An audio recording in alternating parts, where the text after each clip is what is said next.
morning. Good morning. Good morning. Good morning. Check. 1 2 1 2. Is this thing on? Peace God.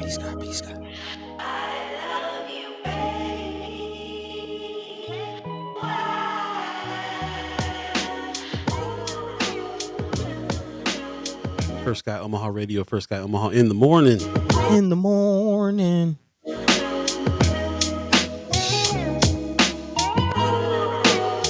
Season 7, Love Supreme. And the love is definitely supreme. Woo. All right, looks like all systems go. Come on in, grab a seat.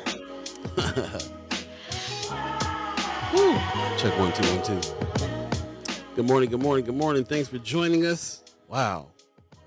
Fresh edition of First Guy Omaha in the morning. All Beeee, Buddi3 Da Gawd. It is Wednesday, March 27th already, 2024. Wish it would stop flurrying and snowing and stuff out here, being the end of March.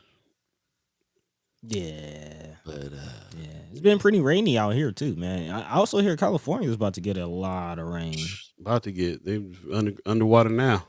Having a hard time out there. Man. But peace to Cali. Yeah, man. And everybody who's suffering all these weird weather atrocities around the space.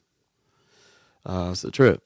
What's going on. But welcome. Glad you guys are here. Thanks for joining us on this Wednesday hump day. It's going down today. We got special guest Angie Lauritsen coming on a little later on today. And of course, get with the chat chimers on having a little discussion about what's going on in the world. Lots of things in the headlines today, for many things to talk about, actually. Like, it's a pretty newsworthy day. Mm-hmm. So we'll definitely be jumping into that. And make sure everything's cool. How you doing over there, buddy?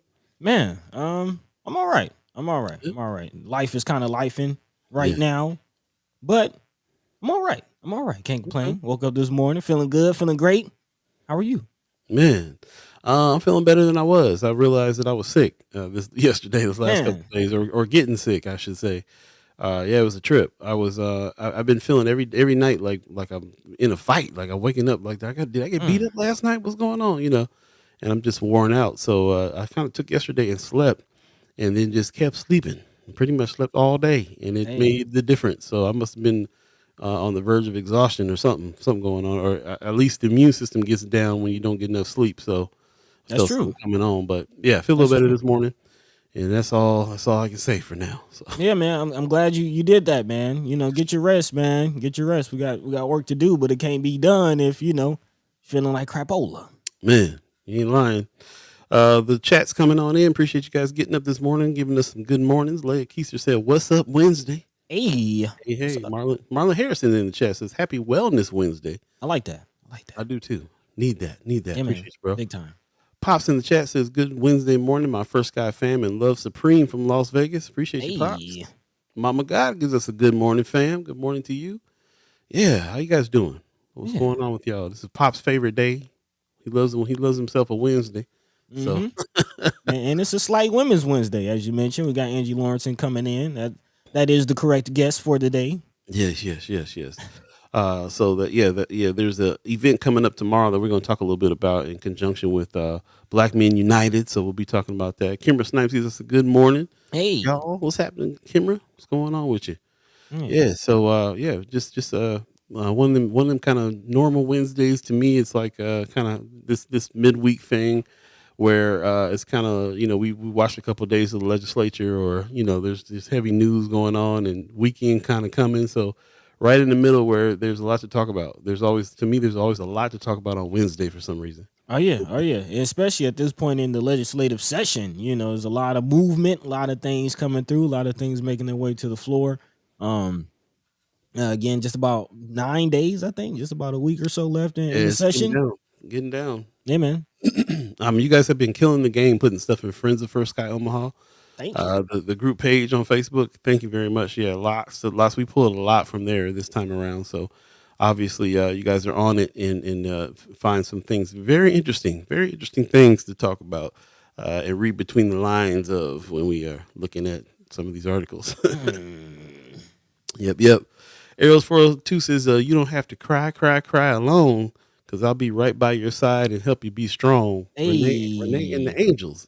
No, well, Renee and Angela. Okay. man, I'm gonna Not have to familiar with that. man, might have to run that jam a little later on, man. That's the jam right there. Is it? I can't hear it in my head yet. I'll look it What? up. Look it up. What? What, you gonna sing? What? You gonna sing it for me? You What's don't that? know, you don't have to Oh, cry. okay, Come okay, on, okay. man. Come on, man. Hey, Paul, man. Hey, Paul. I thought hey. you knew. I'll be listening to the music, not the lyrics too much. So You see, I'm a wordsmith. I'm a right. wordsmith. It's just the Right. words that, and then the music just take it See, tenfold. You but know what I see, soon mean? as you put the melody on, I knew what song you was talking about. There, Yeah, there it yeah, is. yeah, yeah.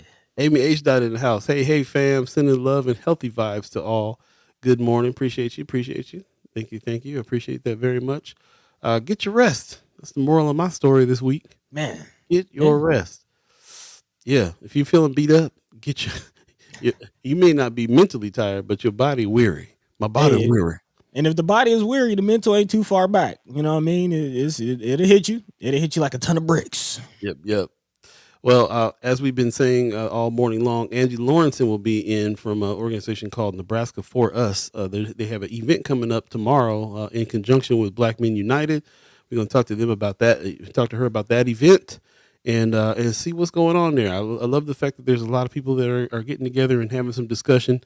That everybody's feeling that need to speak out because of the fact that we don't get asked a lot of questions when it comes to what's going on in our neighborhoods and what's Man. being built and all the issues and problems. So, the more people talking, the better. That's what's happening. And not just that, when we do ask questions, sometimes we get ignored. Don't get straightforward answers. You get roundabout answers, or if we get answers, or Right. we just get all the way shut down. So, Well, yeah. we're gonna try to get some answers today on a fresh edition of First Guy Omaha in the morning. In the morning, Wanda Lewis gives us a good morning. Appreciate you. on Thanks for Facebook. everybody coming on this morning. Yeah. Paul B, Buddi3 Da Gawd, we're gonna get this show on the road. Let's Let's do it. start the show. Hey.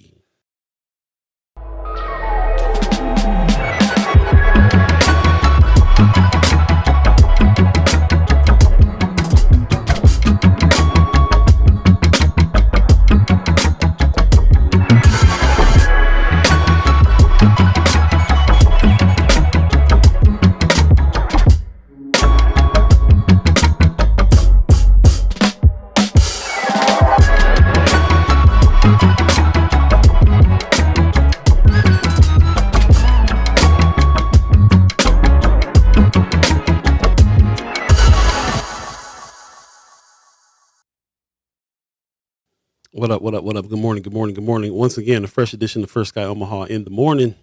In the morning. I am Paul B. He is Buddi3 Da Gawd. And we're here with you, all the chat chimers, ghost listeners, radio listeners. Thanks for joining us.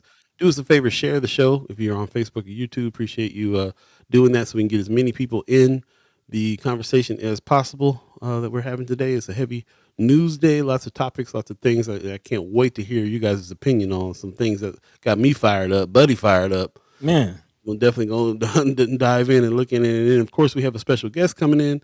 Guest Angie Lauritsen from the organization called Nebraska For Us. They're teaming up with Black Men United on an event tomorrow that we'll be talking about all throughout the show. Matter of fact, I might as well show the flyer of the event we're talking about right now. It's a North Omaha Community Night.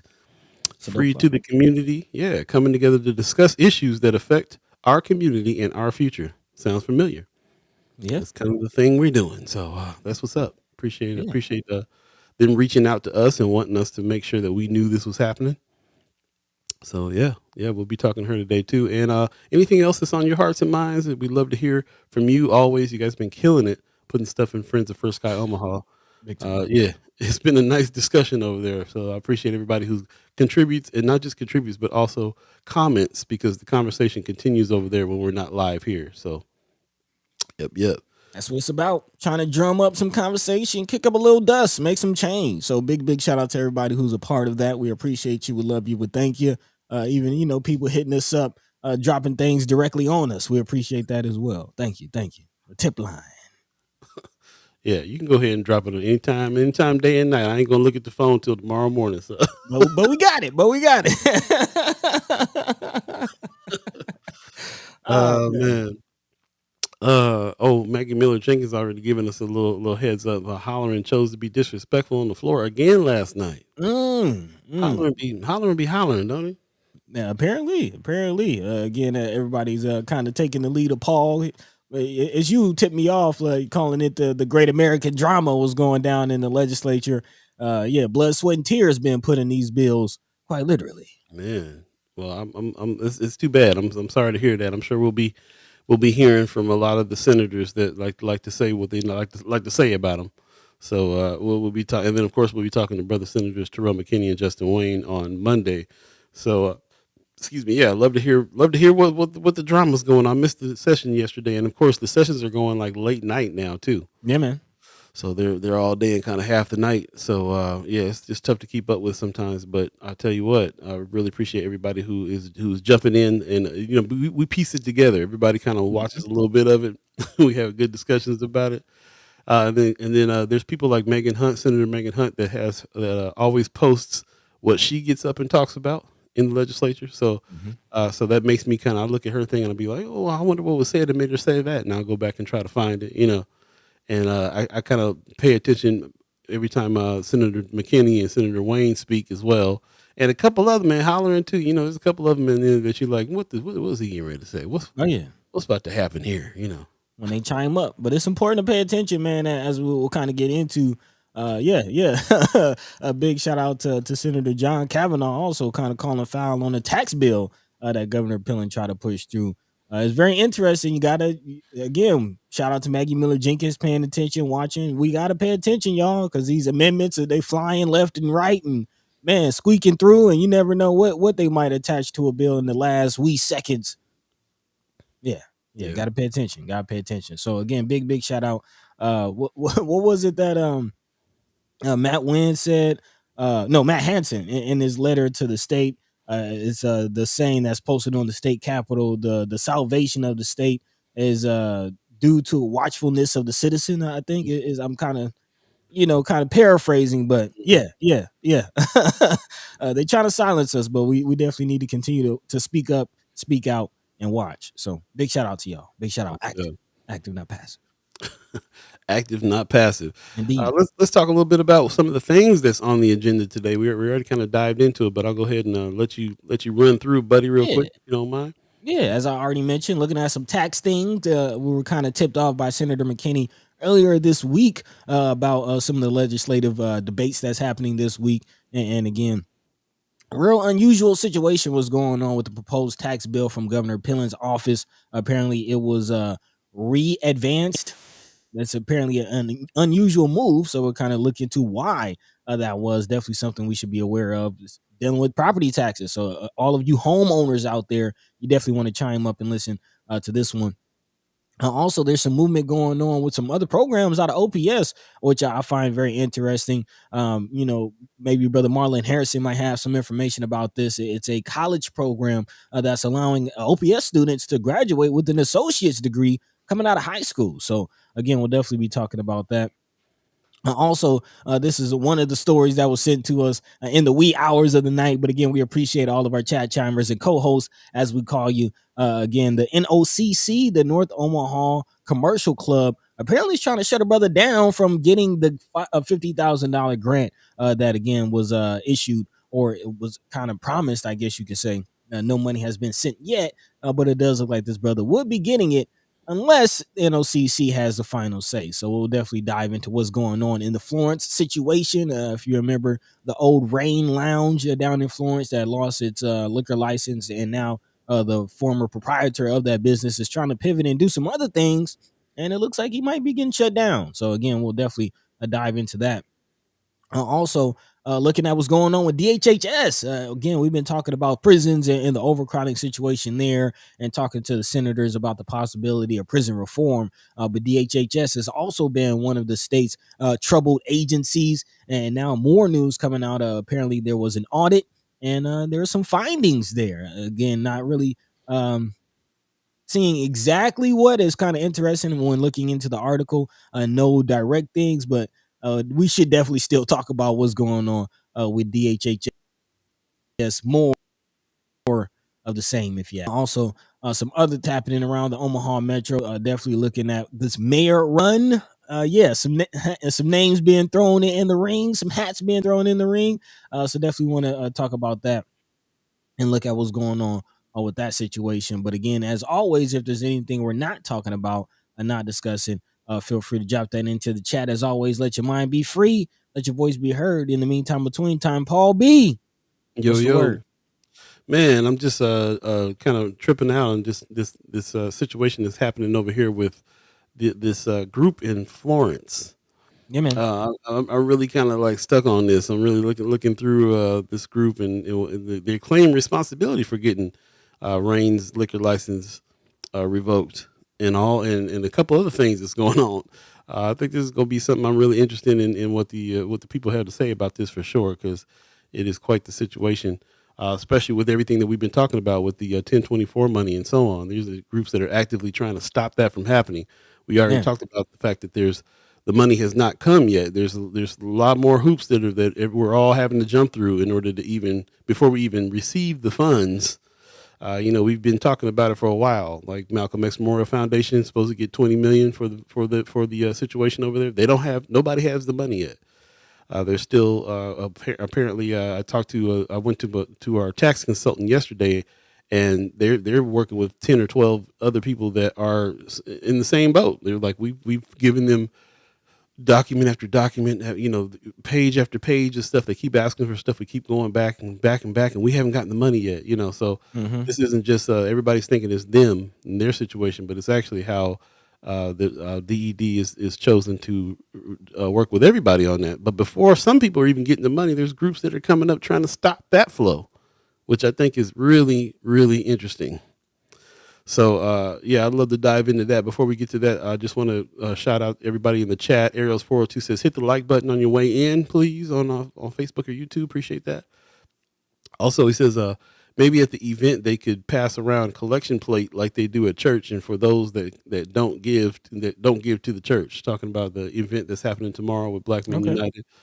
Angie Lauritsen in the chat. Good morning. She says it's called self care. Step back. Hashtag self care. Step back from the watching floor debate for a bit, man. Yeah, sometimes. Kind of Sometimes, do but somebody needs to pay attention. You got to do it in shifts, maybe.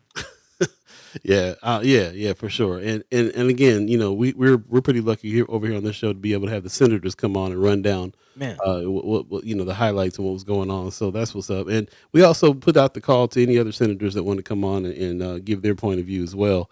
We've had several on in the past, and Mm-hmm. we would love to have them on again. Senator Vargas, Senator Blood, Senator Hunt, Senator Kavanaugh. We've had a few on before, Yeah. so love to talk to anybody who wants to come on and talk to us for sure. Marianne Williams gives us a good morning, First Sky fam. Hey. Also, Maggie Miller Jenkins is saying the hearing for his hollering censure is on Thursday at 3 p.m. From what Okay. I understand, it's not they really are not probably not going to be able to censure him, but they are going to bring up like workplace harassment situation on this Hmm. dude. So yeah, we'll see what comes of this. Precious McKesson in the chat. Good morning. She says, yeah, the Florence group is on some BS. Man, we got to jump into this, Man. especially while we got Precious in. Man, I want to definitely hear from you. Good morning to you. Yes, appreciate it. Josh Tag in the house. Happy Hump Day. Good morning to you. Precious says the fact that they are rally up against a black man to not receive money that's not even coming to the Florence community is wrong. Big time, big time. Let's Bro, go ahead and dive into it, man. Let's go ahead and dive into it. We have a lot of stories to talk about, a lot of conversation to be had, and we have a guest. So yeah, let's go ahead and make the most of the time, man. And this is crazy. This is something that was sent to me in the wee hours of the night. But this is something that is just kind of this disappointing, upsetting, but not surprising. I'll say that. For those of you who don't know, we're talking about the North Omaha Commercial Club. Again, the North Omaha Commercial Club, which apparently is an organization out of Florence, kind of a community-based organization that's neighborhood association type vibe. But looks like they're wielding their power for the wrong thing, if you ask me. Again, this coming out of Channel 3. Excuse me. It says Jay Overton, again, who is the former owner of the Rain Ultra Lounge. Locals say Overton wasn't a good neighbor and filed complaints with the city.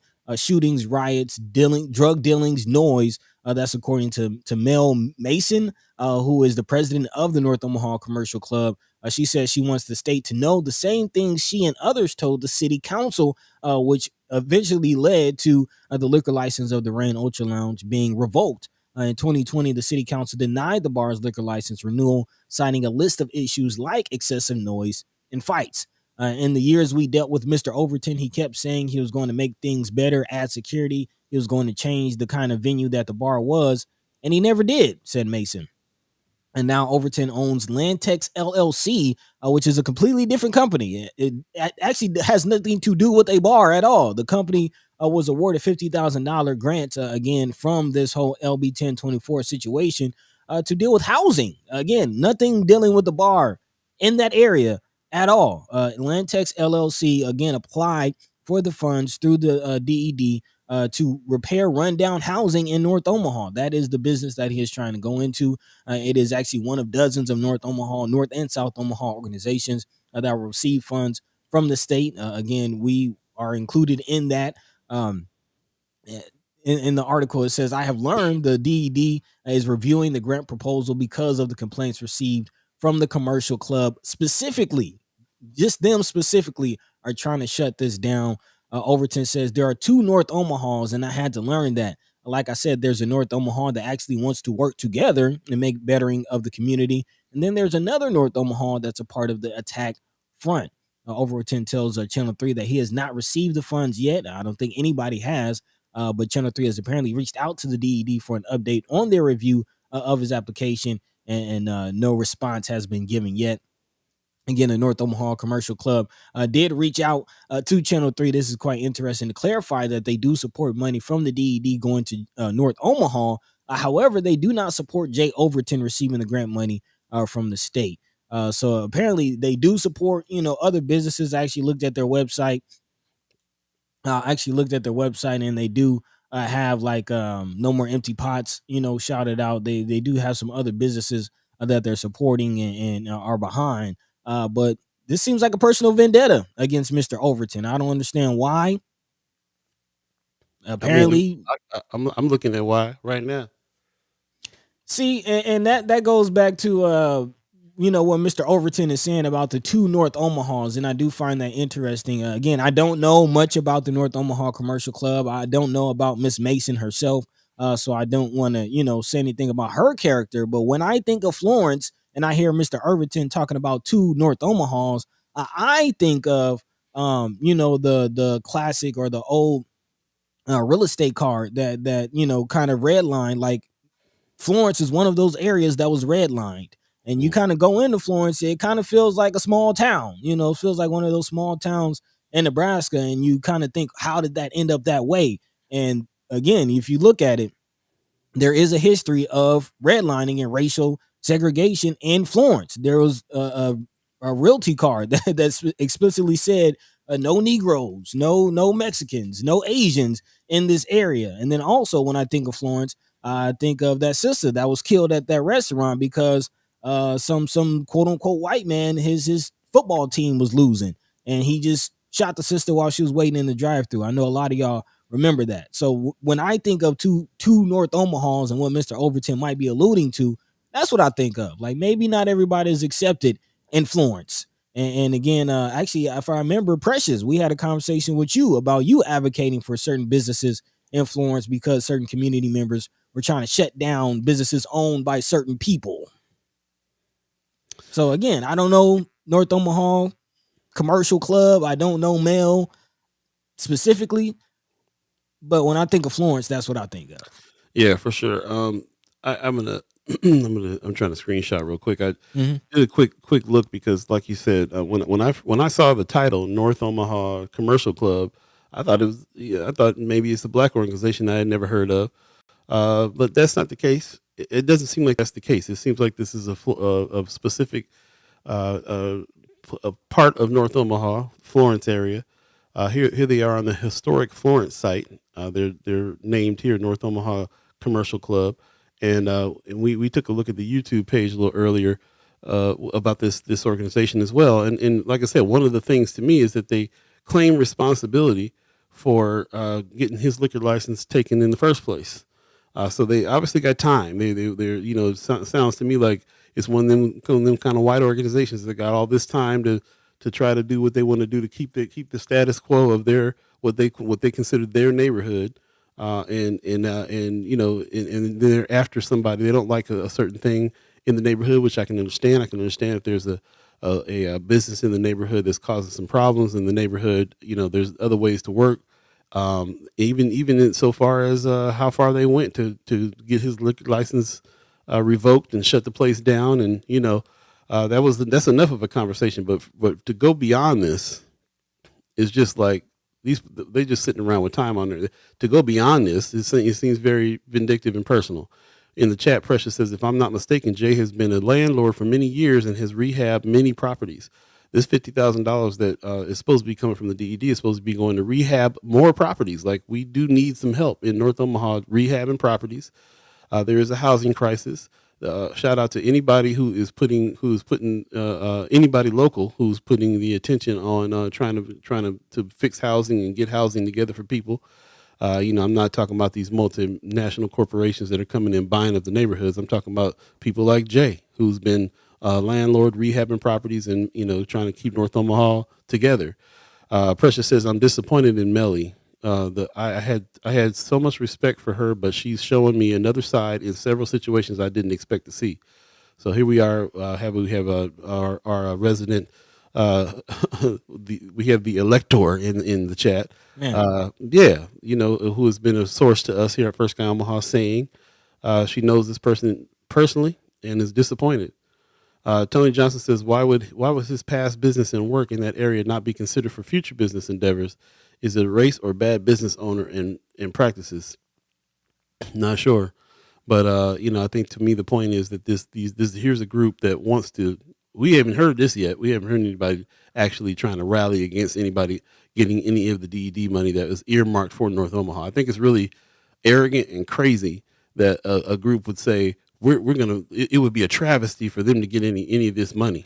So to that point, there's a whole call to action out. I had to do some research, and from what I see, actually, the North Omaha Commercial Club isn't just to what you had mentioned, Paul. Isn't just a white organization. I believe Sister Gloria Harwell is the board director for North Omaha Community Club. She is a sister, so it's not all just race based. Oh, I wasn't saying it was race based at all. Okay, I'm never talking about color. I'm talking about the culture of Florence is the other north side that we talk about. On the culture point, I have to agree. And it's just it is curious. Like we've seen like people like Brother Jahi Shabazz and other individuals in the community try to shut down the whole 1024 situation altogether.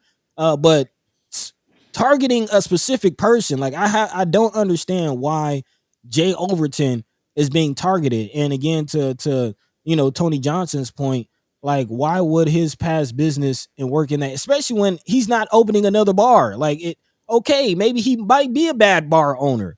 Maybe he might not need to have it. I'm not arguing that. I don't know about that. I've been to Rain Lounge several times. I didn't see any problems, but hey, what have you? He's not doing that. He's trying to do something completely different. And for this organization to try to stop him is crazy. And to your point, as far as the travesty statement, yes, there is a call to action in which it says it will be a travesty for Overton to be rewarded by the state after what he put our community through. There's so much impact in that statement. First of all, they look at that money as reward.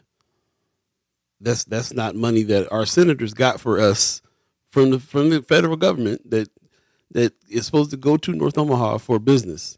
They're thinking that this is some kind of handout reward.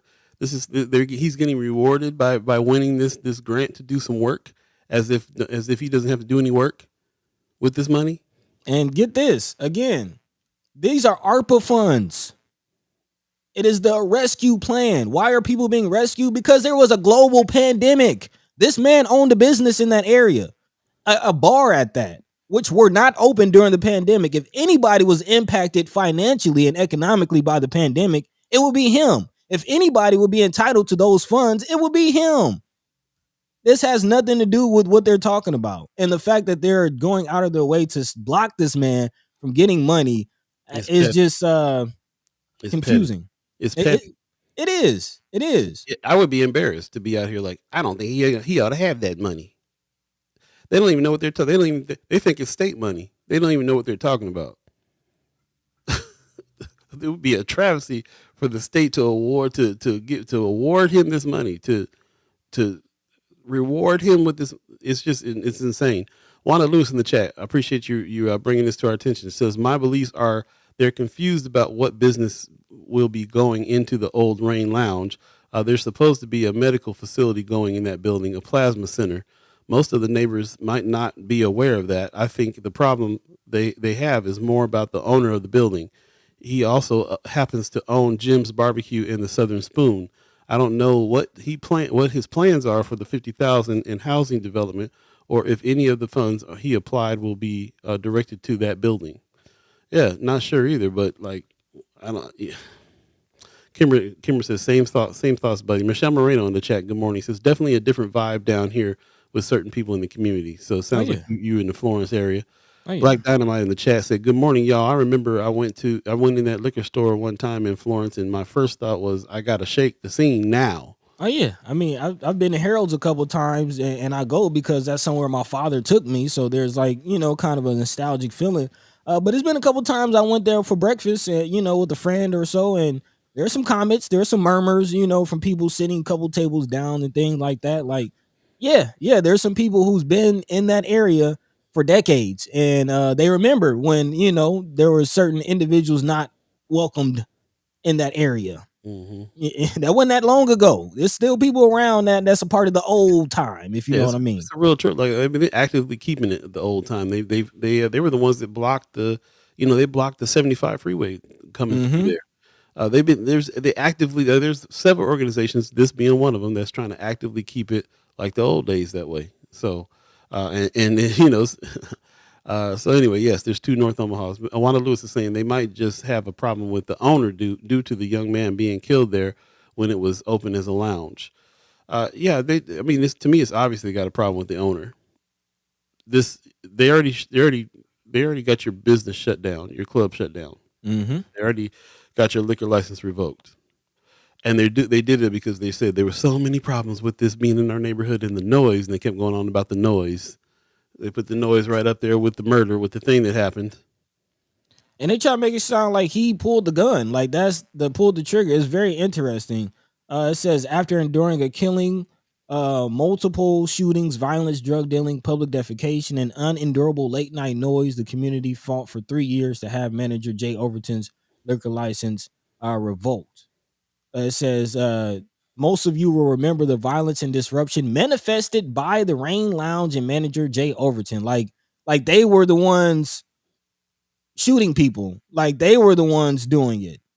Like nothing ever happens at any other bar at any other place in Omaha, especially downtown. Stop. Kimmer says not only that, but if they can do that, can other groups jump in and halt funding for other groups? Like I I don't said, see why not. If this is how they get down. it's not even been an issue for that. So they're like you said, there's a call to action. They're trying to rally and call the state, call DED, call everybody, and be like, don't give him this money. And my to finish my thought before, it was all about this idea that this man has already gotten his club shut down. This group is claiming responsibility for getting his liquor license revoked and shut down. They called the action before and got his bar shut down. So after that, and they did it, and they're saying it was because of all the trouble that came with this club. Okay, done deal. So now, why are you still keeping track of this dude? Why are you still looking at his business ventures? And why are you still? What are you doing, scouring through the DED list and you know what I'm saying? Like what? Mhm. Like Precious McKesson in the chat says, if that 50,000 isn't coming to their area to rehab the bar, then folks need to find some other things to worry about. Exactly. Like for instance, figure out why y'all can get those trucks rerouted from the area because crossing the street on 30th and Florence is dangerous. Why can't the rest of the freeway get built so they can go around and not to bring the semis down through 30th Street? It's all they all do. It's all very strategic. The more we look into that area and what they're trying to preserve and what's happened in the past, like you said, like with the rental stuff or with the real estate market back in the day, and then also when you're thinking about the building of 75 North and how that area, the people in that area stopped it from going all the way through for just because they wanted to keep this, and there's a big historic Florence push. And also, we got to also think about, man, that community and I mean, there's church. You think the black community you think that the other side of North Omaha got a lot of churches. Yeah. There's a church on every block, on every other block, on every corner. Florence has a specific. Florence is a different North Omaha, and the killer part is that it's still people of color. It's still filled with people of color. We're only talking about a few folks. I feel like we're only talking about a few folks. I'd like to see the demographics on this because it seems to me that there's more young people, immigrants, people of color that live in these areas now, except for maybe a few streets. They hanging on to certain things. Miss Erica Felt, good morning, says some people don't repeat past business ventures because they feel it's not in the best interest. I'm not the woman I was last year and not the business owner I was 10 years ago. Very Man. interesting. Is you? Yeah, it's me. Rather than telling y'all, I want to show y'all. This is the real estate card we keep referring to. Just read it for yourself. This is the history of Florence that we keep talking about. Just read it for yourself. I'm not even gonna repeat what it says. But that's Florence for y'all. Yeah. Miss Erica Felt says they're clearly functioning on emotion and not business. Ariel's 402, I'm wondering what other call to action have they had? Could be an established pattern against specific people. Yeah. I You see agree. who on the card. You see who. Kimmer Snipe says, I'm just curious as to the actual negative impact the community has endured. I mean, how was the news not all over it? Kimmer says, you get a lot of people out here creating action that have no clue what they're really doing. I think they know exactly what they're doing. Right. Miss Eric Fell says, I took Boogie to Harold's once. Well, never again. That was the last year. One waitress was great, but customers made it clear they didn't like us there. Yeah, I used to like going over there just to start some mess. That's real. I would go there, sit there, have breakfast and coffee, and start up a conversation with somebody. And then when they would get to that part of the racist conversation that they inevitably get to, well, that's where you lost me. And I would get loud. Well, that's where you lost me there. I don't agree with that at all. I think that's a very racist thing for you to say. It's kind of messed up, and we don't have to continue talking if that's how you feel. And everybody would get quiet, and look around, sip my coffee, and bounce. It was kind of one. It was kind of like one of them things. It's kind of like Channel 7 chat for me. Every once in a while, I got to go a few places around town or go read a few things around town to remember where I'm at. Right. And Ariel's 402, to answer your question, that card that we just showed was from 1937. 1937. But again, it goes back to the point that was made in previous shows about the police force and how things start kind of tends to be how they just go. Like how things start is just how they are. And obviously we all feel it when we go to Florence still to this day. So there you go. Yep. Tony Johnson is asking during the campaign to the city council and other meetings, did anybody come to his defense? Not sure. This is the first we're even hearing about the fact that anybody has even chimed up against him. I don't even know if there's any meetings happening. Pop says, sounds like Florence area needs to know that gone are the days. Brother Pena said, what's up? Good morning. Black Dynamite says, part of the Mormon Trail. Yeah, but it's a definite split, not too far from where everybody, where your grandma lives. A big split. Wanda Lewis says, the person who committed the crime outside the club was caught and arrested. Someone applied for a liquor license for the building last year. That could be one reason why this remains fresh in the minds of that community. Ariel's 402 says, what year? Oh, you already answered that. Tamika Johnson said, I had to screenshot that thing. Yeah. I'm surprised you found that. It's imprinted in my mind. All I had to do was see it once. I never forget that card because I grew up in that area. Like you talking about, both of my grandmothers lived not too far from there. Like my grandma used to stay off of 29th and Whitmore. I went to Minnelusa. I grew up in that area. So to know that that's what was up the street, like that's the area I grew up in. Yeah. All right. Michelle Moreno says, "Who's in this group? I want to know if it's any of my neighbors." Yeah. Again, Look it up. Look it up. look Let it us up. know. Let us know. Right. North Omaha Commercial Club. They're on Facebook. Check them out. Miss Erica felt, if I remember correctly, that card was legal to have until the early 60s. Kimber took a group of us to the Undesigned the Red Line exhibit that's still happening free at UNO. Everyone should go. It's Appreciate this. actually shout out to Chris Baby Boy Bowling and the wonderful work that he does. Because it's not just the 60s. It's today. It's today. Some of those, I forget the term, but there's like agreements on leases and deeds in areas like Dundee, Sleepy Hollow. These agreements still exist to this day, y'all. Shout out to Chris Baby Boy Bowling. I have to find the article, but yeah, he's done the research, he's done the work, and yeah, a lot of those agreements still exist. A lot of that language are still on a lot of people's leases and deeds. Yeah, yeah, Yeah. it's today. Well, I'd love to have the brother on the show, man, to talk about that. I've been meaning to try to get with him anyway, just because he owns so many businesses in North Omaha. It'd be nice to talk to him and find out what he needs, what's going on there. They got calls to actions going on. We might have calls to actions going on here.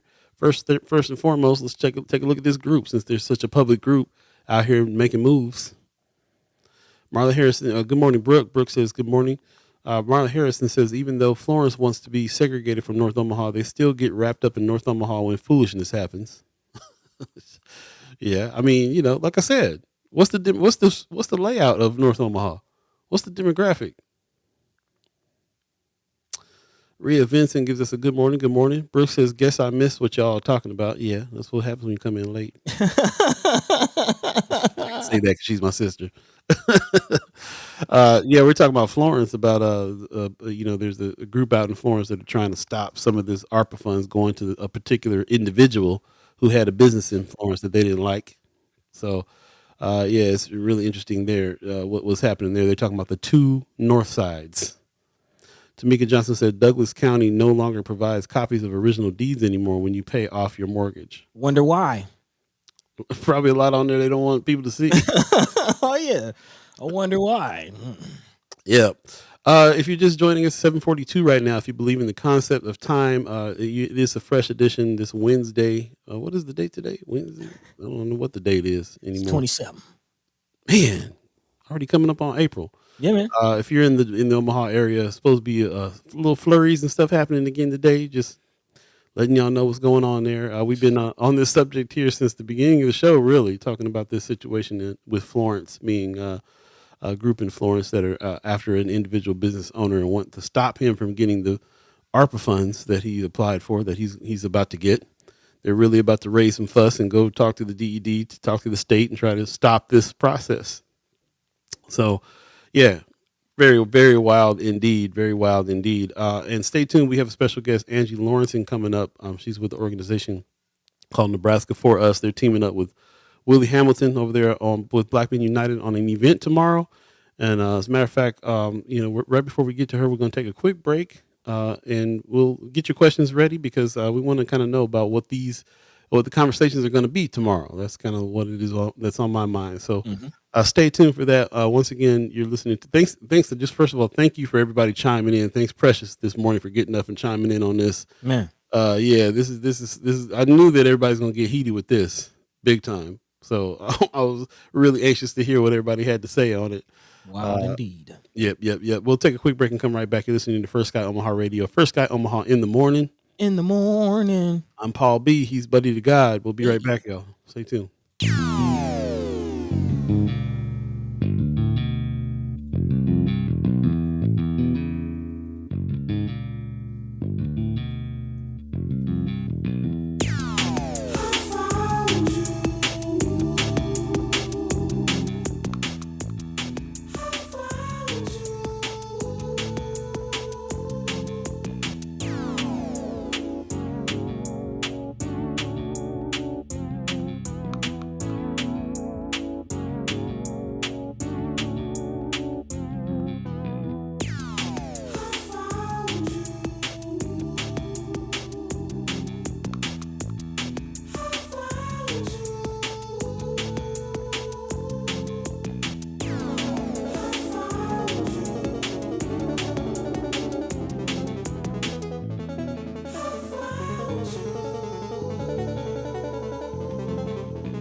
Welcome back, welcome back, welcome back, welcome back. You're listening to First Sky Omaha Radio. First Sky Omaha in the morning. In the morning. I'm Paul B. He's Buddi3 Da Gawd. We are speaking with chat chimers. Ghost listeners are checking us out. Radio listeners checking us out. Everybody. Appreciate everybody that's in today. Thanks for joining us. And for those of you that sharing the show, share the show on your Facebook and YouTube page. Appreciate it very much.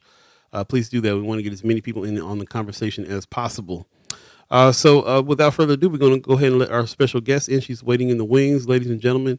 Angie Lauritsen in the chat and is from the organization called Nebraska For Us. Good morning. How you doing? Good morning. Thank you so much for having me on. When you asked for me to like close out some of my windows, I don't think you know what you're asking of me. Like it's 12 windows, so I was like really busy. I'm glad you saw that. I was actually telling Buddy to do that, and then and you just came in on our conversation. But it's good. I didn't have to say it to you. Oh, But okay. yeah, it really it makes a difference with the internet when you have Windows slow your whole internet down and all that. So thank you for that. Appreciate it. Yeah. Stuff trying to Yeah, load well, in the and I wanted. I background. mean, sorry to interrupt. Thank you. This morning's been a little heavy, and so Mhm. I don't know if anybody else saw it, but there's a video last night. I think it was like before I went to bed on Twitter of like racism is real. I want to be super clear about this. There was a female basketball coach, and talking about her team's experience in Utah while they were playing there, and just some of the vandalism that was All happening that. to them. I was just floored and disappointed and angry and super upset. So just know that um, and, and I want to pivot away from that only because I wanted to say thank you. I've been a student of the legislature for a long time, paying attention to politics for a long time. And when I discovered the program, the show, the work that you guys are doing for the community and getting out information about what's really happening and the policies that are affecting us on a daily level, I really appreciate having that early morning um like it feels friendly, like Mm. wish more people would engage and I wish more people would pay attention. So I just an appreciation for you and what you're doing. Just a huge thank you. Wow. Well, thank Yeah. Thank you. you. Thank That's you. yeah. I really appreciate that the outpouring there.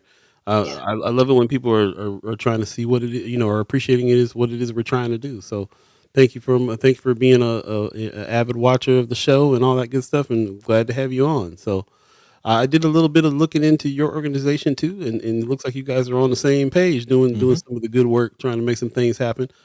You have an event coming up tomorrow. Let's talk about that because that's kind of what we're on here to talk about. Let Mhm. me pull the flyer up real quick. So this is Yeah. the event called North Omaha Community Night. It's free to the community, and it's tomorrow, right, the 28th, Yep, uh, tomorrow night mhm, from 6 to 8. 6 to 8. Okay, cool. And you got Nice. all of our people on here that we love: Willie Hamilton, Gladys Harrison, Dr. Dale Gines, Precious McKesson, Senator McKinney. So what was the impetus behind this event right here? What was the reason why you guys put this together? So, I mean, we're a new organization. I mean, we just started back in December is the first week that we launched. Mm. And we're a nonprofit. So we have 501c3 dollars, we have 501c4 dollars. And so our focus is just to shed a light. And we advocate for federal policy, economic policy that affects middle income and hardworking Nebraskans. So Hmm. specifically on economic issues. So a lot of the things that you touch on here. Um, so it's super boring stuff, right? Like fair taxes and Social Security and Right. Medicare and making sure that we have affordable and accessible healthcare and housing and accessibility to SNAP and WIC. And we're just trying to shed a light on a lot of the different policies that are moving through Congress. And I mean, we just happen to be here located within Congressional District 2. So we do have a focus on Congressman Don Bacon and his voting record. And we just like to shed a light on that, how some have been harmful votes that he has taken, and making sure that we have an eye on what's coming up and letting people know how they can reach out to him and, say, we oppose this bill that's moving through. Please oppose it. We Hmm. like this bill. Please support this bill. Because we're a nonprofit, you'll never hear us say, do not vote for this person, or please vote for this person. We can't get into any electoral or voting or anything like that. So you'll never hear us say that, but we may do some call outs, and you'll hear that from time to time. Okay, so I'm still trying to get a little bit of a grasp on what exactly what your organization, your 501c3 is. What's the mission there? What is it? What is it for specifically? So is it kind of since it's a 501c3, you can't really be an advocacy group in politically. So is it just bringing awareness to the political landscape? What's your mission there? Yeah. So we're information education solely. That's it. So Yeah. we we go back and we have some history on Congressman Bacon's votes. And so we just like to highlight those so that everyone has kind of a good frame of picture. So tomorrow night we'll be debuting kind of we have a comparison document that we will have that people can kind of take a look at that just says, here's what he says when he comes back to our community, and this is how he interacts with our community, but this is how he actually votes when he gets to DC. And Yeah. so we like to highlight those types of things and just shed a light on things that are happening. There's been a lot of, you were talking about some of the federal dollars and how they come down. And so I've been a part of the unicameral, been a part of the state legislature for a long time.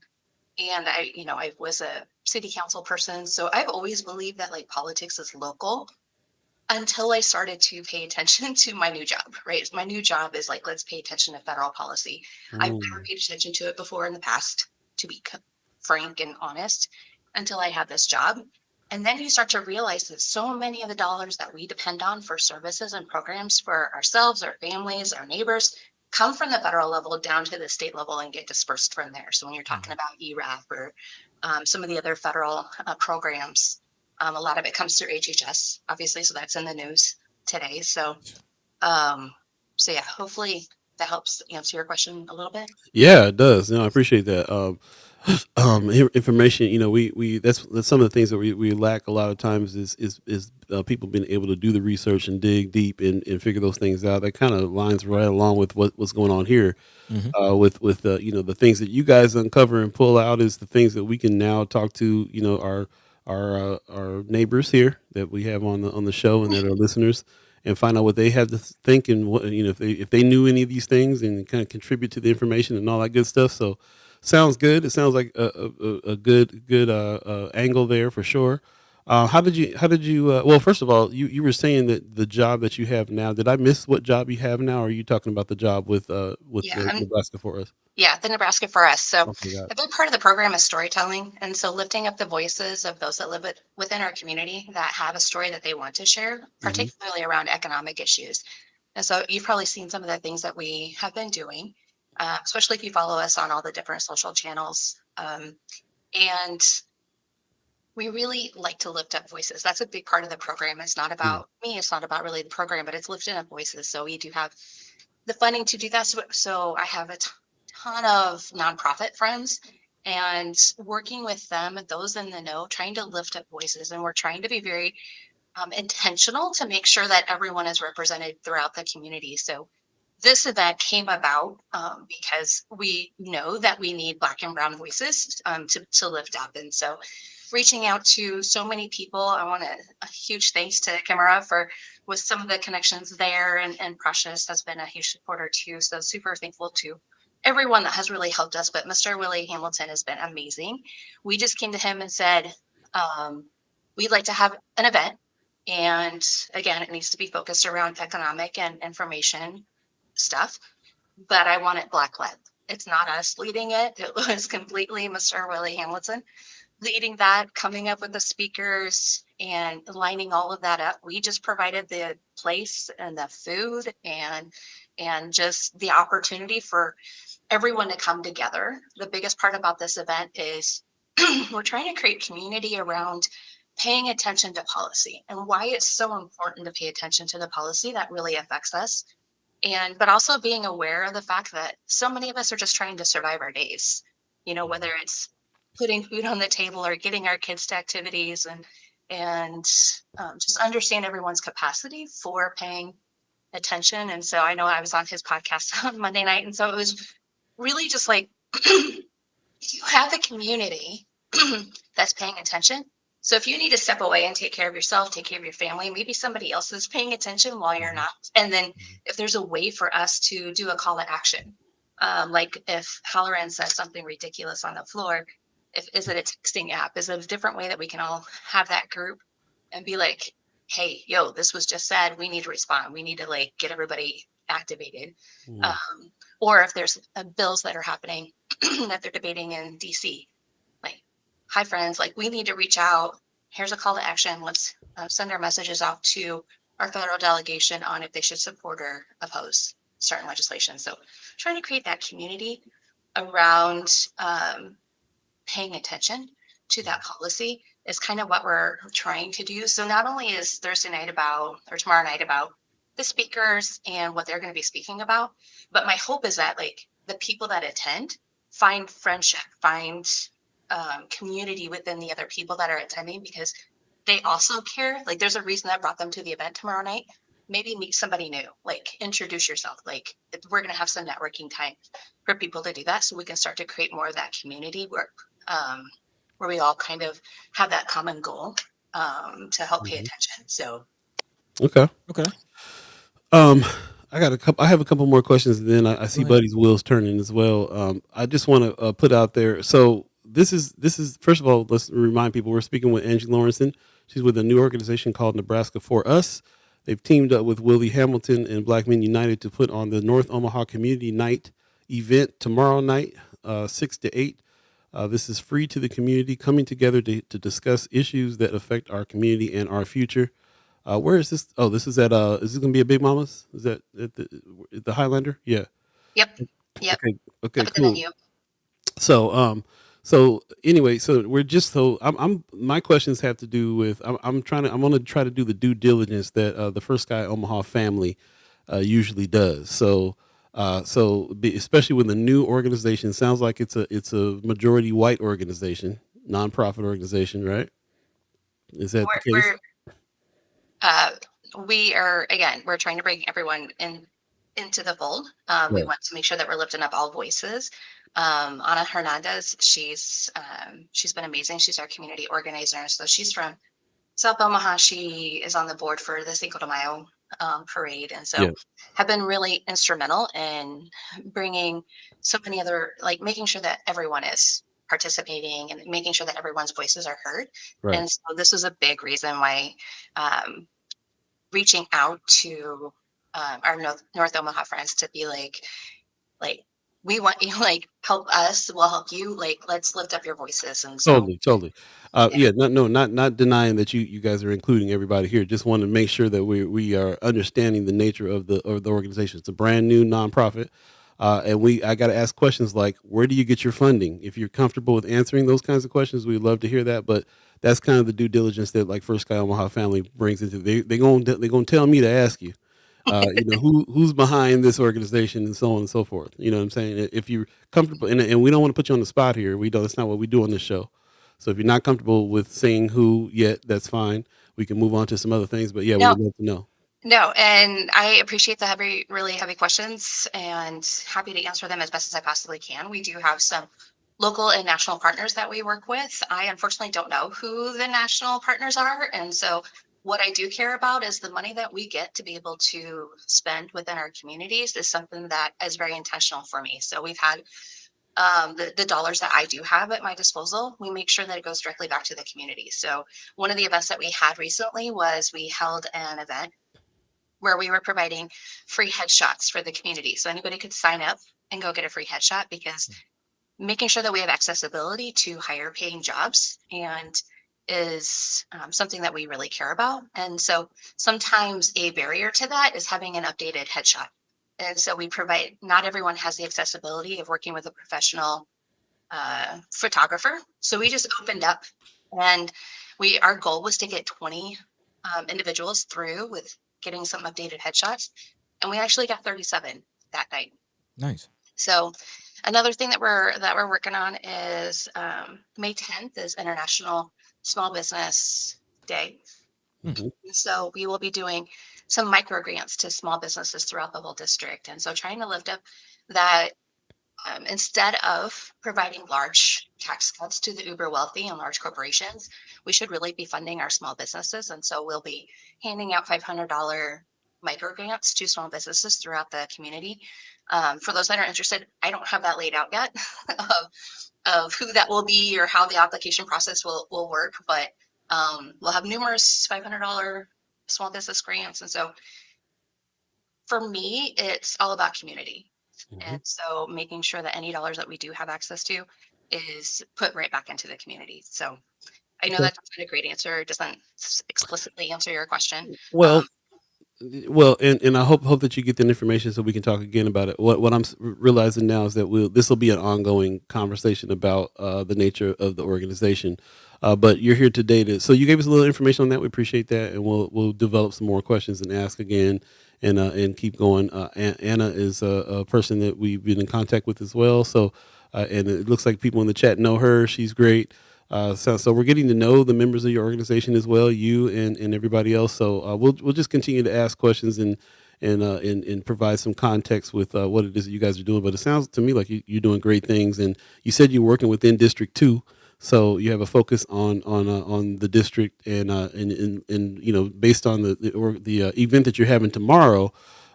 You've connected with some great individuals, some of our favorite individuals in town: Gladys Harrison, Senator Terrell McKinney, Precious McKesson, Dale Gines, Willie Hamilton on jumping in, feet first into North Omaha and being able to partner with everybody and bring some information, awareness, and it sounds like dollars even to the situation. And I like your focus on the economic development of the area and so on. So sounds great. And like I said, we'll continue to discuss and get more information on your organization, who's backing, and so on and so forth. But I'll shut up now and let Buddy. I know Buddy got some questions as well. So go ahead and jump in, bro. So I can quit talking for a second.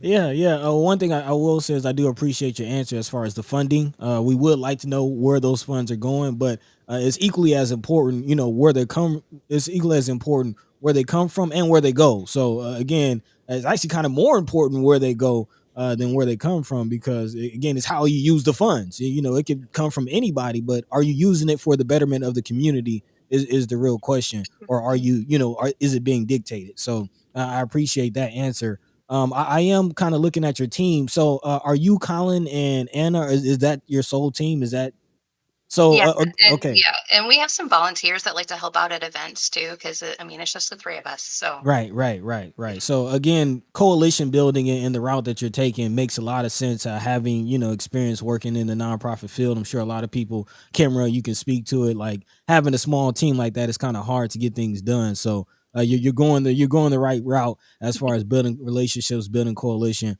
with the individuals that you're building it with. So I'm kind of excited to see the work continue in the direction that you take. Um, so yeah, there's a lot of good information. I did want to jump into the whole Don Bacon situation because that was a question that came up on our show in previous conversations. We had Senator Tony Vargas on. There were some comments in the chat from our chat chimers from our audience who acknowledged the fact that Don Bacon is present in the community. People see him a lot, and there was just kind of some feelings about well, at least he's in the community. But the question about how he is voting did come up, and I do want to get some information about that. Like, what has he voted on? Apparently, you feel like there's some detrimental votes that he's casted. Where are some of those votes? What are some of those things that we should be aware of? yeah, no, that's a great question because one of the biggest things that people have come to us with is yeah, he shows up. He's in the community. Like he's showing up at the fish fries. He's showing up and handing out food, and he's doing all the right things. And I can't disagree with that. The guy's a charmer. He's very charismatic, but in reality, when he goes back to DC, he's voting on things that do not really help our community.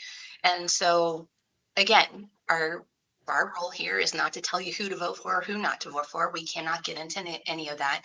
But he is a part of the Republican Study Committee that routinely every single year puts out a budget. And so much of it is we're cutting Medicare. We are raising the age of Social Security. And I want to be super clear that when we say that we are raising the ages for eligibility of Social Security, that's taken away years of your earned benefits that you've already earned. And we had a coffee not too long ago where we invited people to come in and just have a roundtable conversation. And we didn't even really lead it. It was just community led. And we got it talking down to pretty fiercely by some of our elders that were just like, we've been told our whole lives not to count on Social Security being available to us. And he's like, it will not be available to you if you don't fight for it. And that just like shocked me in a way that I was like, he's so right. It should be available to us. They've made laws throughout the years. There's always been a cap associated with Social Security, and it's risen throughout the years. Currently, it's at 168,000 and some change. So once you make more than that amount, you no longer pay into Social Security or Medicare. And so there's a bill actually that's going through. It's HR 4583. And that would actually raise the cap. And so if we raise the cap, we could fund Social Security for like years to come, possibly for the next generation. Like there's bills to fix that kind of stuff. We don't have to settle for doing hard manual labor into our 70s. Like we just do our late 60s. Like we don't have to settle for that. There are ways that we can fight that. And Don Bacon is always on the other side of that, is what you're saying about his. Yeah, no, when he is a part of that Republican study committee that sends out all this budget that they would like for the Republican Party to accept, he's signing on to that. So just want to be super clear about that when he says one thing, but he actually goes to DC and votes on another thing. He voted for the continued Bush-Trump tax and the Trump tax cuts too. So it's started off with Bush. We expanded them back in 2017, but then Trump also added on some additional tax cuts. And so at the time, it was pretty broad and who received a tax cut. But for those that are in middle income and hardworking, those have expired. But what has continued are these super large tax cuts for large organizations and the uber wealthy. And because of that, we have less money that is coming in. And many like to blame that we're overspending at the federal level. And we keep getting told that. And it's easy to believe that. But when you actually look at the numbers, actually spending is actually down when it comes to services and programs that we really count on. What's really hurting us is these extended tax credits or tax cuts for the large corporations and for the uber wealthy. Those expire next year. And so this whole rest of this year is going to be a lot of talk about extending those Trump tax cuts.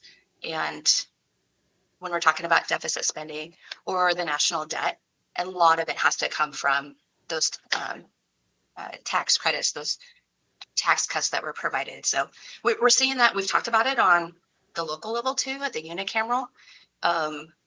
They're talking about the tax package today, this afternoon. Yep. Very similar. When you start giving all these tax breaks to the wealthy, it has to come from somewhere. Otherwise, we're going to start to run it. Like our state will be bankrupt in 2 years if this tax package passes this session. And so everyone has been very vocal about we don't have the funding in order to fund that because you keep creating all these tax cuts for the uber wealthy. And now you're going to come back and you're going to start cutting services and programs that our neighbors, friends, family members count on. Yep. Because you gave all these tax breaks to the uber wealthy. So these are things that we're kind of paying attention to. Yeah. Okay. Yeah. When we can talk about reproductive health too. That's an economic issue that a lot of our that families have to face if they need to have some reproductive health care and they need to leave the state. That's a financial burden. And so he signed on to the brief that not all Republican House members signed on to. So it was really shocking that he signed on to this brief that got sent to the U.S. Supreme Court and asking them to ban misoprostol from being eligible to handle abortion care for the whole United States. Like, it's the U.S. Supreme Court. So he signed on to this brief. And so there's just different things that we're just trying to highlight to try to break through everyone's busy day to be like, I get it. He's nice. He comes into the district, says all the right things, does all the right things, but it's different when he gets to DC. Yeah. It's the vote that matters. So, in fairness, do you guys do the same kind of diligence when you're looking into Tony Vargas and other individuals out there that are doing things a certain way as well? There's the people in the chat that are asking about. They're saying Vargas needs to kind of show up, needs to go to Sona and Nona, needs to be out here. Brother Pena is saying. Also, Marianne Williams says, "I'm concerned Vargas fans. Others assume that they'll have the black-brown vote, and this is the wrong year to test that." Commenting to the fact that it seems like Bacon is out here in the black community more than Vargas. So there's since you are, you as a nonprofit organization that is not really advocating, you're looking into these things, but are you looking into just Don Bacon in this case, or Tony Vargas as well? Other people that are running, other politicians that are out there that you're focused on, or is it Bacon right now? I have not been paying any attention to what's happening on the electoral side of things. So I have zero communication with Vargas's campaign. And I have zero contact with Bacon's campaign. We are strictly just focused on policy and voting records and just shedding a light on those things. It's not in my wheelhouse to participate in who's showing up where and what they should be doing. Like, that's outside of my realm. I'm paying attention to votes, potential votes. Yeah. That's So good to know. It's good to know. Yeah, so to my understanding, Bacon is the target of your focus because Bacon is in the seat. Yes. Voting. So he is our congressman. Right. And that's not to say that we're not focused on other federal delegation either. They all vote lockstep, and we're just centered within Congressional District 2. So you'll see a lot of our messaging, like all of our federal delegation voted for this, including Congressman Don Bacon. So he's not alone in how he votes. Our federal delegation votes very similarly on a lot of things that are harmful to us back here. So we're not completely focused on him, but we are centered here. He's also in a district that he's willing to listen to us. If you have a congressman that's in a district where he's like, yeah, no, I don't need to listen to you. Like, I'm going to win. Like, I don't need to have anybody telling me what to do. He's more likely to listen to the message that we're sending out. Right. I just wanted to clarify because I will be honest, looking at your website, it does kind of seem like, it's down with Bacon, up with Vargas kind of vibe. But I understand. Right. I understand the position that you're in. If Vargas wins and gets in that seat, I'm sure you'll be tracking his vote the same way. So it's interesting because you're popping up on the scene and this is happening in an election year. So it's kind of looked at that way. But sure. I get the angle that you're coming from. Whoever's in the seat, we're going to watch you and tell the people what you're doing. Is that correct? Okay. Yeah. Okay. So just want to clarify that. And that's good to know because we'll be having some conversations on here and they'll be like, how did he vote on that? Let's call Angie. Right. I'll be in the chat like, yo, here's a link. Perfect. And again, those questions have come up in past conversations. So to know that we now, are building a relationship and are just aware of you and your organization, that is a big help because yes, there hasn't been a lot of attention paid on what's going on the federal level. We've definitely been focused on what's going on the state unicameral level. And that's kind of really it. The unicameral and city council, like we still don't fully know what's going on the county level. So there's different levels of government that we all need to be watching. And I definitely appreciate your organization taking the federal point. To my understanding, who are the other federal delegates? Is Ricketts another one? Who are all the? Yeah, so we have on the U.S. Senate side, we have Senator Deb Fischer, and then we have Pete Ricketts as our U.S. senators. And then we have in CD1, we have Adrian Smith Mike Flood, and obviously Congressman Bacon in 2. And then in 3, we have Adrian Smith. There you go. Okay. So, and those 5 individuals represent Nebraska on the federal level. So anything federal, they're voting on it. Yeah. There you go. There you go. Yeah. Okay. And they don't always vote in lockstep, Hmm. because what was interesting was on that brief that they sent out to the U.S. Supreme Court, like Ricketts didn't sign on to that. And so I thought that was kind of interesting. Like Ricketts didn't, but Bacon did. Mm. Uh, you know, we can talk about immigration too, and some of our Hmm. friends that are, non-English speaking that are currently within our communities. One of the earliest groups and partners that we had early on was Heartland Worker Center, because they are frustrated with Bacon coming into their community and saying that he supports immigrants, he supports their community, and then he goes off to DC and votes a different way. And Mm. so they were early people coming on to be like, we have to shed a light on the difference between who he is here and who he is in DC. Mm. So I appreciate that. Yeah. I did have another question as far as advocacy. We are kind of solutions journalism kind of based platform, and we definitely try to not just talk about the issues, but give people marching orders, or at least steps to possibly take to do something about all the things that we're talking about. And I do see that there's a form on your website. Can you kind of speak to what that form is? What it means, and kind of you can't necessarily advocate to vote for this person or that person, but what are you advocating for people to do? So there's a couple forms on the website. Again, the website is nebraskaforus.org. There's a couple of forms on there that talk about some of the bills that we've been talking about. So there's HR 812, which would actually get rid of the Inflation Reduction Act. That bill actually capped insulin at $35 for Mm. Medicare patients. Mm. It also is just holding, there's a lot of things that are a part of the Inflation Reduction Act that has really been helping our community. A lot of it hasn't been fleshed out. We'll see a lot more of it in 2024 when we're talking about the first 10 medications that are being negotiated with for patients. And so all of those are life-saving medications pertaining to either diabetes or heart condition. And so through the forms on our website, you're just sending a quick letter off to Bacon's office saying, hey, please, please support raising the Social Security bill. Mm-hmm. And we're also I think there might be one, we might have changed it to please do not support, please oppose HR 812, which would get rid of the Inflation Reduction Act. So there's just a couple of different forms on there, different ways that you can reach out to his office. And we'll have other opportunities coming up that people can participate in, different events that were kind of happening. To kind of, if people wanted to start participating with our events and getting more engaged in doing this work, we're always coming up with different ways that people can engage with the work that we're doing too. Cool. Okay. Looks great. Thank you so much for coming on and giving us some information here on this stuff. And like I said, we'll have you back and ask some more questions and keep in touch. It sounds like a group that we want to definitely pay attention to, partner with even.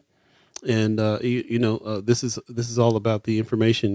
We got to inform and educate and ourselves first, and then everybody else around us. And this is kind of what we're here doing. So I love what you guys are doing. I see the value in that, and I love to see that you guys are trying to advocate with the right partners and individuals. So. And also, you flattered us. Thanks for being a person who's watching the show already in the first place. Yes, That's yes. Thank you. you're No, already on my good list. no, I'm a huge fan. Only because I can't call up my friends and talk about the legislature. Like they don't like they're like, no, like I don't want to know about you know what I mean? Like just trying to get through how can you get your friends to pay attention to this? I'm always asking my Hmm. friends, how Yeah. I need you paying attention to this, and I need you, getting activated. Yesterday, I was down with, Senator Wayne and Senator McKinney. We were talking about the Veterans Court bill and helping out with that too. So there's a lot of things that I do on the side outside of Nebraska for Us to help with legislation. Still, I work a lot with. It used to be Survivors Rising, but now we work with it got folded up into Nebraska Coalition to End Domestic and Sexual Violence. Hmm. And so I do a lot of survivor work. So when I talk about storytellers, I've been working with survivors of violence for a long time on how to advocate and actually use what happened to them for good and making sure that their voice is used. They take the power back for what happened to them. So trying to remove some barriers for people to start to learn how to advocate for themselves and just gain strength through that. So when I talk about storytellers for Nebraska For Us, it's not fun for people to talk about economic issues or things that they've been facing at home. And so I at least have that experience in the background of um, like, you own your story, like you're the expert on your story. Right. And so when I'm working with individuals that want to start telling their story, it's making sure that they are front and center, that they understand that they can back out at any time if you don't feel comfortable sharing your story. But that's a big part of the program, is getting out, talking to people in the community, and how economic policy has really either has, not been good for them, and what could be better. Yeah. Okay. I hear that. Thank you very much. Yes. I would definitely wanted to jump into the chat real quick. I saw a friend of mine. Let me see if Dulce Sherman in the chat. She gave us a Hello. good morning a couple times. I'm sorry I missed your comment, but she said good to also know where the donations are coming from too. So we'll get back to that question another time. Also in the chat, Tony Johnson asked a couple good questions. Does the organization look into platforms and reporting on state parties? A lot of misinformation is coming from official party sources on both ends. Do you have? You might have an answer for that one. Also, he was curious to know why groups choose to set up as nonprofits versus lobbyists. Seems that the action step and engagement is where things start to fall short. What say you? I don't want to. I don't want to. You don't have to drag out the answer, but just on top of your head, what do you think about those questions there? I mean, the difference between nonprofits and lobbyists is lobbyists, they're paid to work on behalf of a certain organization or a certain group to advocate them, and they're trying to influence votes, right? So they're like, which I get his point where it sounds very similar, and that's actually a really, really good question. There's different requirements underneath both for lobbyists and for nonprofits. So the rules are a lot different pertaining to each one. Right. Nonprofits are a little bit more restrictive in things that they can say and things that they can support and not support. Where lobbyists, I think you have more freedom with that. So how come you guys, do you think you guys chose one over the other, the nonprofit over the lobbyist route? I don't know. I'm more comfortable with the nonprofit world. I've been serving on boards for the last 10 plus years. I chair the board for Lift Up Sarpy County. We help families that are facing homelessness and food insecurity within Sarpy County. Serve on the board for Concord Mediation. So anybody that's justice involved within Douglas and Sarpy County, we help with mediation services, or court appointed mediation services comes through Concord. I understand the nonprofit world a lot more than I do the lobby side of things.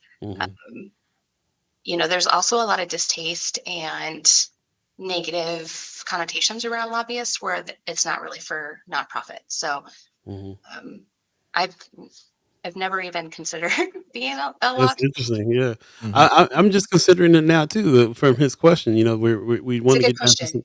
Yeah, I want to get down to some action on some things. So it's just all in the approach that we are comfortable. We know we have, or that makes sense. Maybe it's something that you guys down the line a few years move into, maybe even. So, it's a new consideration for me too. It's just in that question. Yeah, like if you want to take a little bit more action, then maybe you're already on the verge of that anyway, a little bit with the way that things are. You're kind of digging into we can do the same kind of data digging and everything else as the person, but also be able to speak out. I can see it being a little limited, more of a limited thing to be a lobbyist, because you have a specific thing that you're pushing for. You got to find funding for like-minded people that also want to push for that. I can see a nonprofit organization being maybe a little bit more neutral, and the way that you're approaching it right now, whoever is in the seat is going to be scrutinized and looked at. So that may be the answer to that question. Doing that might be a better viewpoint for you guys. So yeah, just interesting stuff when it comes to that question, and I appreciate you taking the time to answer that. It's a question I want to ask a lot of nonprofit organizations from now on when they come on the show. Like, why did you choose to be a nonprofit as opposed to other things to do what you're trying to do? And from from your answer, you actually reminded me of another question that I had as far as the kind of the due diligence of your organization. It sounds like you yourself did not fund or found. Did you start this organization, or were you hired to be the director? Yeah, I was hired So to be the director. So so yeah, yeah, so you weren't there in the it was already inception. established before I came on. Right, So right, right. So as far as why certain decisions were made to go certain directions, it sounds like you weren't actually a part of that conversation. You were brought on after the fact, which brings up my question as far as who's on the board. That information is not available on the website, but you are a nonprofit, so I assume you have a board. Who is on that board? yeah, like I said, we have local and national partners that we kind of work with, and outside of that, I'm not at liberty to say, which I know sounds super shady, and I apologize for that. Um, Again, my focus is strictly on our communities and making sure that we are doing what's best for our communities. So I do want to respond to the white savior complex that's Mhm. in the chat too. I'm super high vigilant, and my radar is super high for that, only because a lot of the situations that I've been in. Um, I've been exposed to that quite a bit, especially on the survivor side of things. Mm. So like I said before, I work with survivors of violence quite a bit and get exposed to white savior syndrome quite a bit. So Mhm. I have to be able to point it out to people and know that like, and in a nice way, be able to say, that's not okay. So when it comes to this program, has been very adamant. I have been very vocal about making sure that anything that we do in the communities that we are trying to lift up their stories is that it's led by those voices.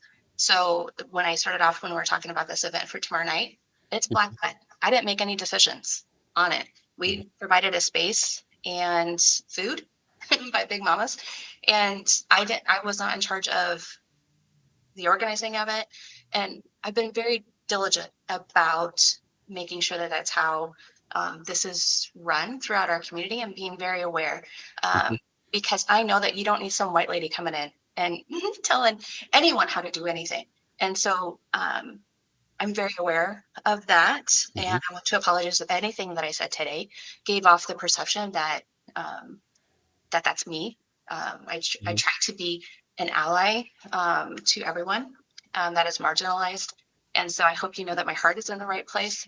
Um, I was down at a hearing not too long ago. There's some trafficking bills that came up this year, and they were labeled by our group as dangerous and harmful to trafficking victims.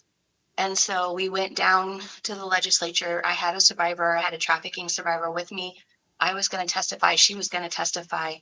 And there was all these groups that say that they're doing good things for trafficking victims and survivors, right?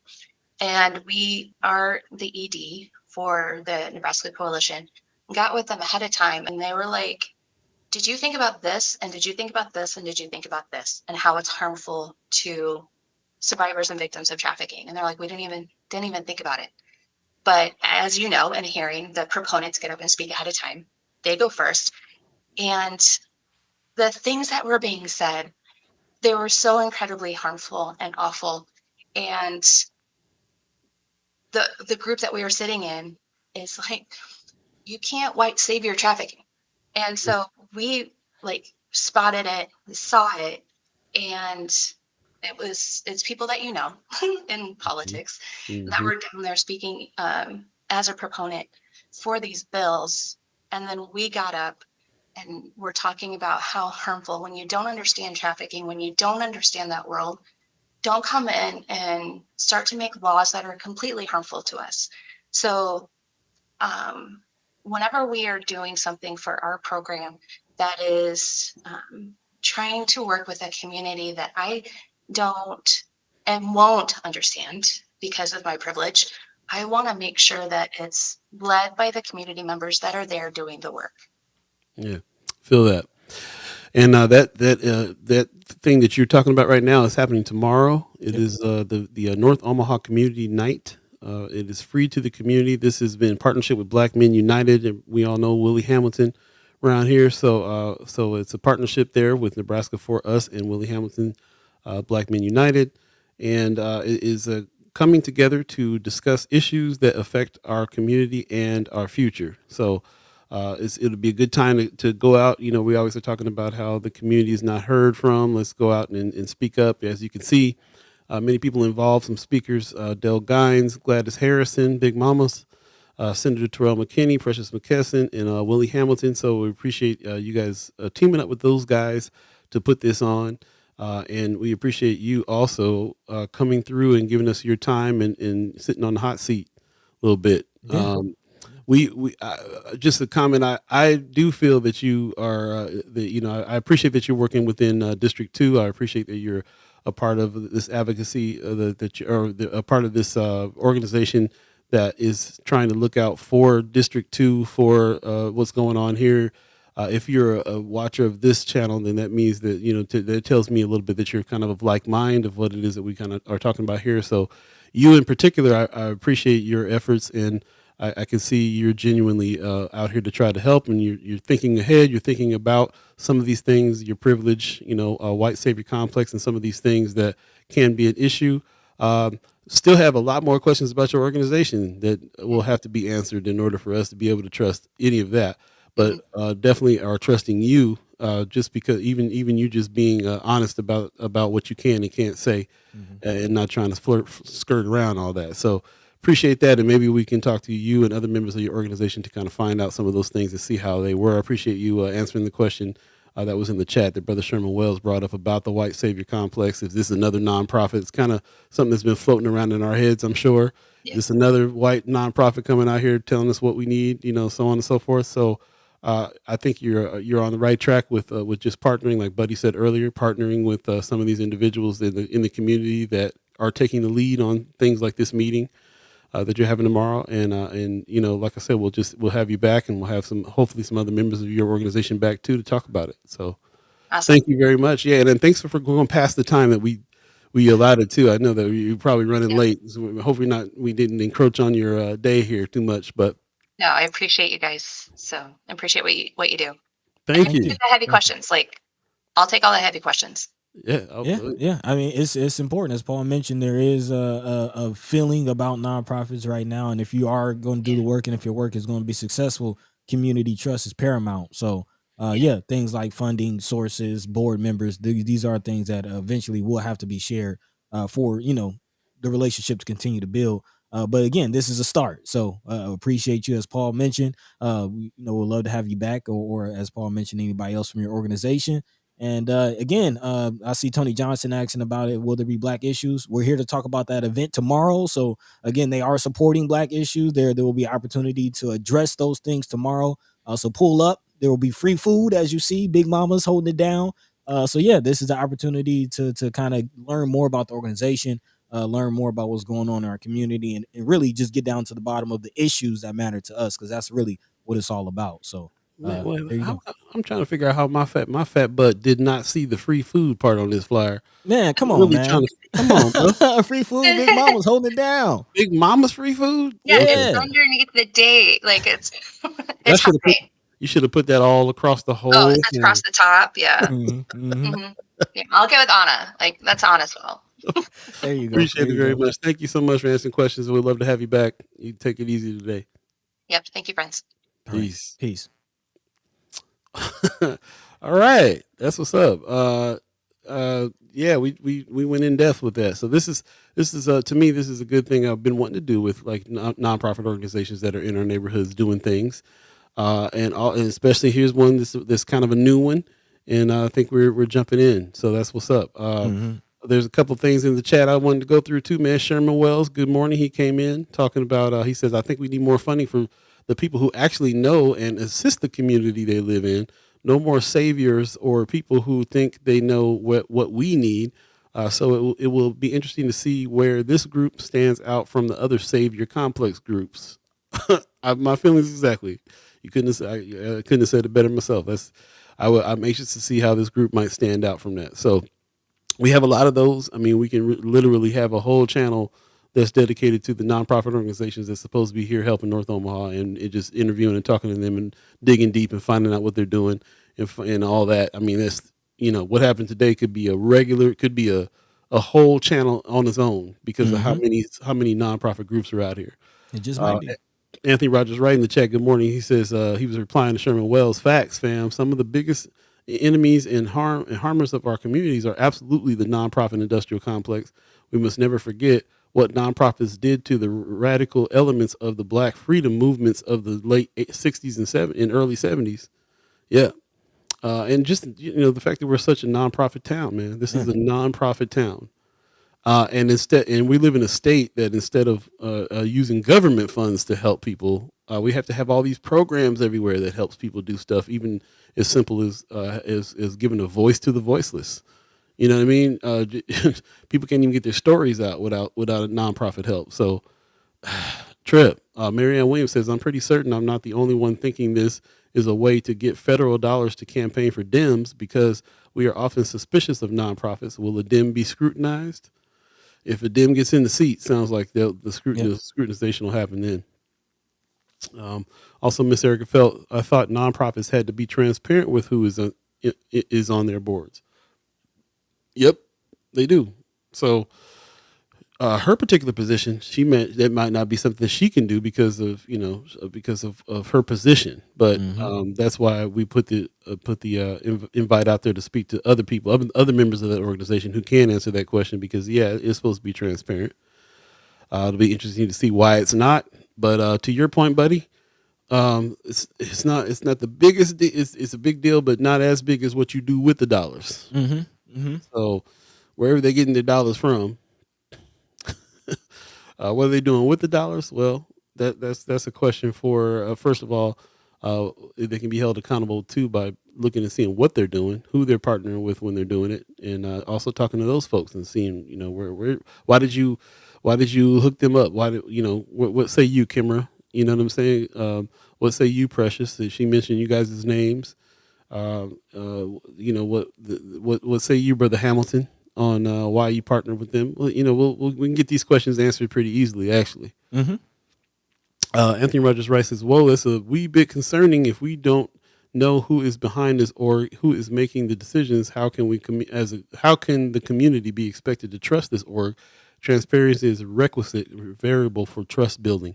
Yep, our sentiments exactly. So, we asked the questions, y'all. We gotta ask the questions. We asked. And like I said, I appreciate the way that she handled that. Obviously, there was something that she couldn't answer for whatever reasons, good or bad. We'll find out. But it was nice that she came through, and that she has the viewpoint that she has personally. We'll see what's going on with the organization, but somebody cutting a check. Somebody cutting a check. And you know how we do around here. It's got to be that. Ariel's 402 says, white saviors give their money, not their vote. Miss Erica Fell says, without knowing who's behind this organization, a lot of these statements sound like classic DEI catchphrases. I want to be wrong, but I have no idea if I'm right or wrong. Transparency is needed. I think we agree. I think she understands that as well. I'm confident that she walked away understanding, what it is that we need. She'll probably go back and do something about trying to get that information. So we'll see. Yeah, at least let the board know the community ain't letting y'all hide. Y'all got to come out. I mean, no board on the website, no nothing. I've never seen that. Marlon Harrison, that meeting starts at 6 o'clock. 6 o'clock. So 6 to 8 tomorrow, Big Mama's. Free food at Big Mama's. There you go. I'm just saying. That's all Paul heard was free food. That's it. You know what I'm saying? For a single man, give me a plate. Let's take a quick break. You're listening to First Sky Omaha Radio. First Sky Omaha in the morning. Paul B, Buddi3 Da Gawd, all of you chat chimers, ghost listeners, radio listeners, thanks for all your comments. I'm sorry I didn't get to all of them, but please go back and check them out when you look at the show in its entirety on Facebook and YouTube. Look at all the comments. Great questions, great comments. Kind of proud of the chat chimers in the chat right now who is respectfully asking for the receipts like we try to do. Let us know. Stay tuned. We'll be right back, y'all. It's a little cold out, so we got to get right near the beach. Little Boogie Woogie Jones. Stay tuned.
Welcome back, welcome back, welcome back, welcome back. You're listening to First Sky Omaha Radio. First Sky Omaha in the morning. In the morning. My bad, y'all. I was doing some research. I had to pull up an article. Thanks for joining us again. Thank you for all your comments. I see Tamika Renee in the chat says I can't see any comments. Might need to restart on your end. Yeah, sorry about that. And also, when this is up, then you can go back and check it out in its entirety. Mama God says, "I thought board members are to be on the website. She may not be able to say, but should be easily researched." I mean, that's why Buddy brought it up, because he looked at the website, didn't see him, so he was like, "Can you tell us who it is?" And she was like, "Nope." What's up? Yeah. Kimber says, "I was gone for a minute. What she say about me? Man, she calls you all kinds of." No, I'm just kidding. No, she just she said that she reached out to you and you gave her some contacts and stuff for what was going on here with the event that's coming up tomorrow. And again, that event is in conjunction with Black Men United. It's going to be at Big Mama's. Free food at Big Mama. Free food. Senator Terrell McKinney's going to be there. Precious McKesson, Dell Gines, and Willie Hamilton. This is a conjunction with Nebraska For Us, which is an organization we're just learning about and need to learn some more about.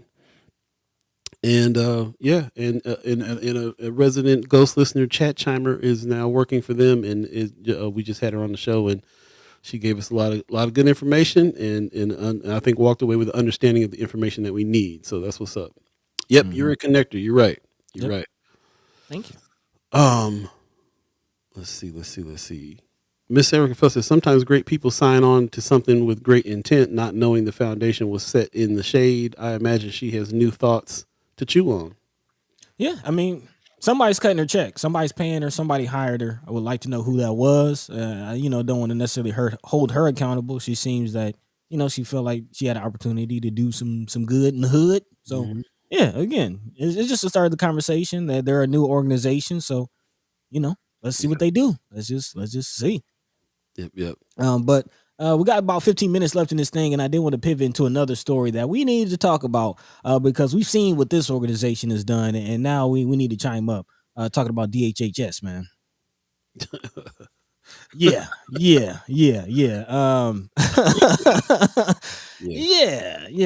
Big shout out to all of our chat chimers. Shout out to all of our co-hosts out there who is always tipping us off to things that are happening, even when things kind of fall between the cracks of what we're looking at. And this is something that I definitely wanted to bring to the floor, something I definitely wanted to point our attention to, because this is something that we've been looking at really since the Mind and Soul days, talking about the St. Francis Ministry situation. And again, at the time, my wife at the time was working for Heartland Family Services, and she was working under St. Francis Ministries, and she was a child care, family specialist was her job title. So she was a caseworker, for lack of a better term. So I kind of seen this whole, that was my introduction to DHHS and the whole St. Francis Ministry situation. Since then, has been widely covered. And it kind of went away. Like, we didn't really, there's a lot of questions still unanswered about how that situation played out and what was really going on. Paul mentioned earlier, we did at one point have Senator Michaela Cavanaugh, who was kind of blowing the whistle on that whole situation. And she tipped us off like, yeah, there's a lot more information that's not being reported. There's a lot more things that are going on behind the scenes. Since then, there's been a lot of changes, a new head of DHHS, a new governor, as far as Ricketts being out of there. But still impacted. There's still struggling caseworkers. There's still caseworkers having 2 times almost over the limit of cases that they're actually supposed to have. And I don't want us to fall for the okie doke just because there's changes, just because they're shuffling the cards and playing a 3-card monte on us. We still got to pay attention to what's going on at DHHS. And again, this latest report is concerning, but not surprising. This is a new report coming out of KETV7. A new report from the state auditor, of course, is raising concerns about how the Nebraska Department of Health and Human Services has handled federal dollars, resulting in misspent money. Many of them are tied to not verifying qualifications, which again was kind of the question behind the whole St. Francis Ministry situation. How well are you vetting where millions and millions of dollars are going? the new director apparently is also tied up into some questionable things, as this article states. It's actually a very short article. I'm not surprised, or I'm surprised that KETV didn't go into more detail as far as what the report says. But again, according to this report, Steve Corsi, who approved as the new director of HHS, has Mike Foley and is collaborating with Foley to correct quote unquote major issues he inherited coming to the board in August of 2023. But again, Corsi himself is not without question. Apparently, Corsi works for Epiphany Associates, which is a consulting firm that the state hired, paid $10 million in a no bid contract. So there's no competition. Again, very eerily similar to what happened with the St. Francis Ministry situation. But again, the state hired this firm for $10 million. And apparently, Corsi just so happened to forget to mention that he works for this organization. So again, that's very questionable.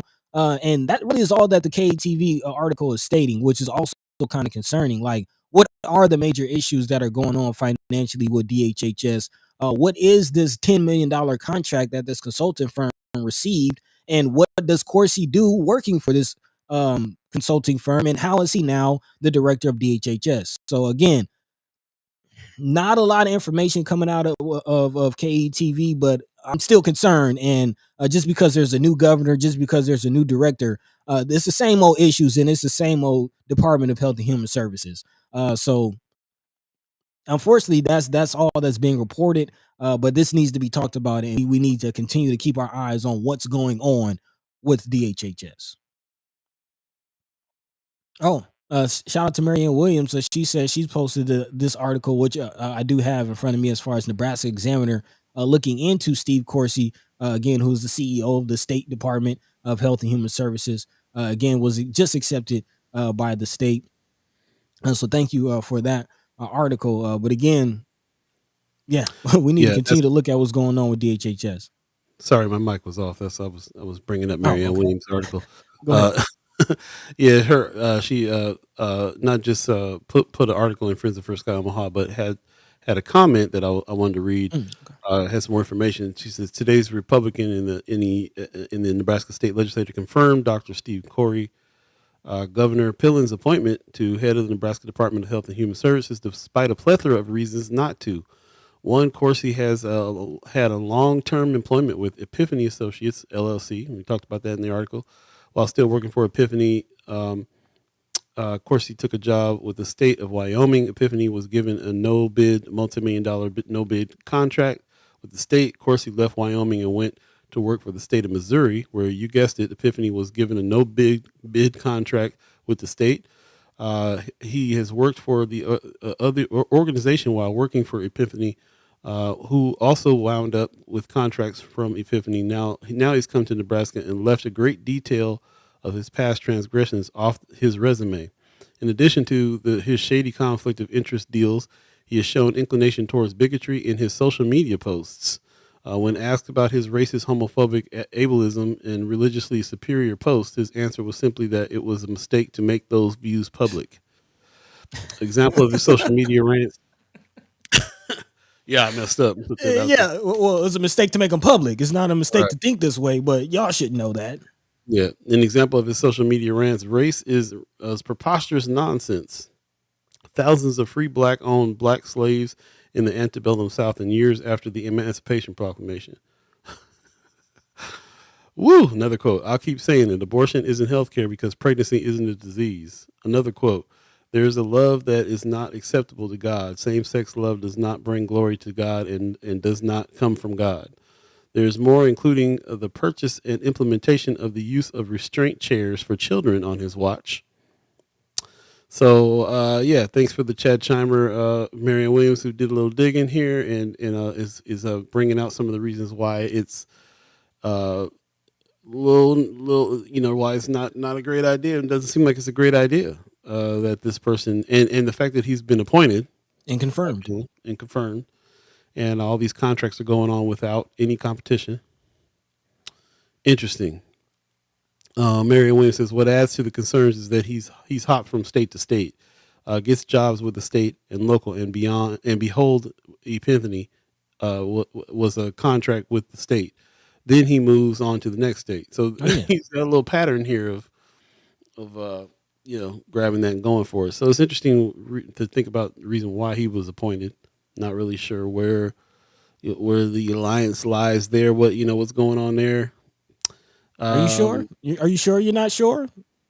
Well, I'm not sure. I'm not sure what Pillen's excuse would be. Is more what I'm It's not not an sure. excuse. He's of like mind. That's the excuse. He's of like mind. I mean, give them enough rope, you see what they do with it. Mm. We just gotta be honest. We see what's going on. Y'all see it? Sherman, you know what time it is. Tony Johnson says makes you wonder what it is the true story behind the black director resigning from DHHS last year. Miss Danette Smith. That's who he replaced. Lots of And turnover. again, let's be honest. Who are the most what's the demographic of youth that's being governed and I don't even know the right word, oversaw. There we go. Who's DHHS oversees, and I'm using that word oversee. You know what I'm saying? DHHS oversees what's going on with our youth and child welfare. Mostly black and brown. Mostly black and brown. St. Francis took the contract, lied about what they needed for the contract, took the contract from a sister. Corsi replaced a sister. These are black people that are losing positions for this nonsense. And the kids, and ain't nothing but the kids suffering. It all comes down to the kids are the only ones suffering here with all this mess. Blackity Black says same members that's on all the boards. Sherman Wells says speak on it. It's a new North Omaha, no more business as usual. I'll be in Omaha in June, y'all. he coming for heads. I'm hot. Yeah. This is ridiculous because I have friends, I have family members. I know people in child welfare. Again, my wife worked in child welfare. We're talking about the violence that happens in our community. I know people who have their children taken from them for minuscule things and put in this child welfare system. And this is how it's being run. This is what y'all doing. This what's really going on. Is this not new slavery? Is this not new slavery? Can we talk about the connection to the preschool to prison pipeline? The nation's most overcrowded prison. Is this not new slavery? What are we going to do about it?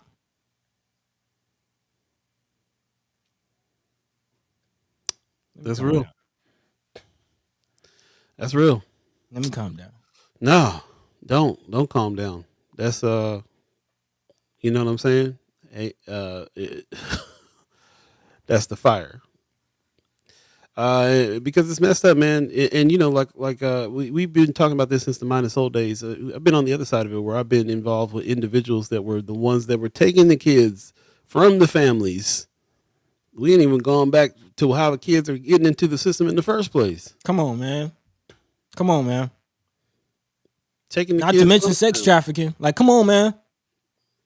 Come on. Ain't this? Are y'all paying attention to what's going on around the world? Cat Williams told y'all. It's the year of truth. It's done. It's done. Yep.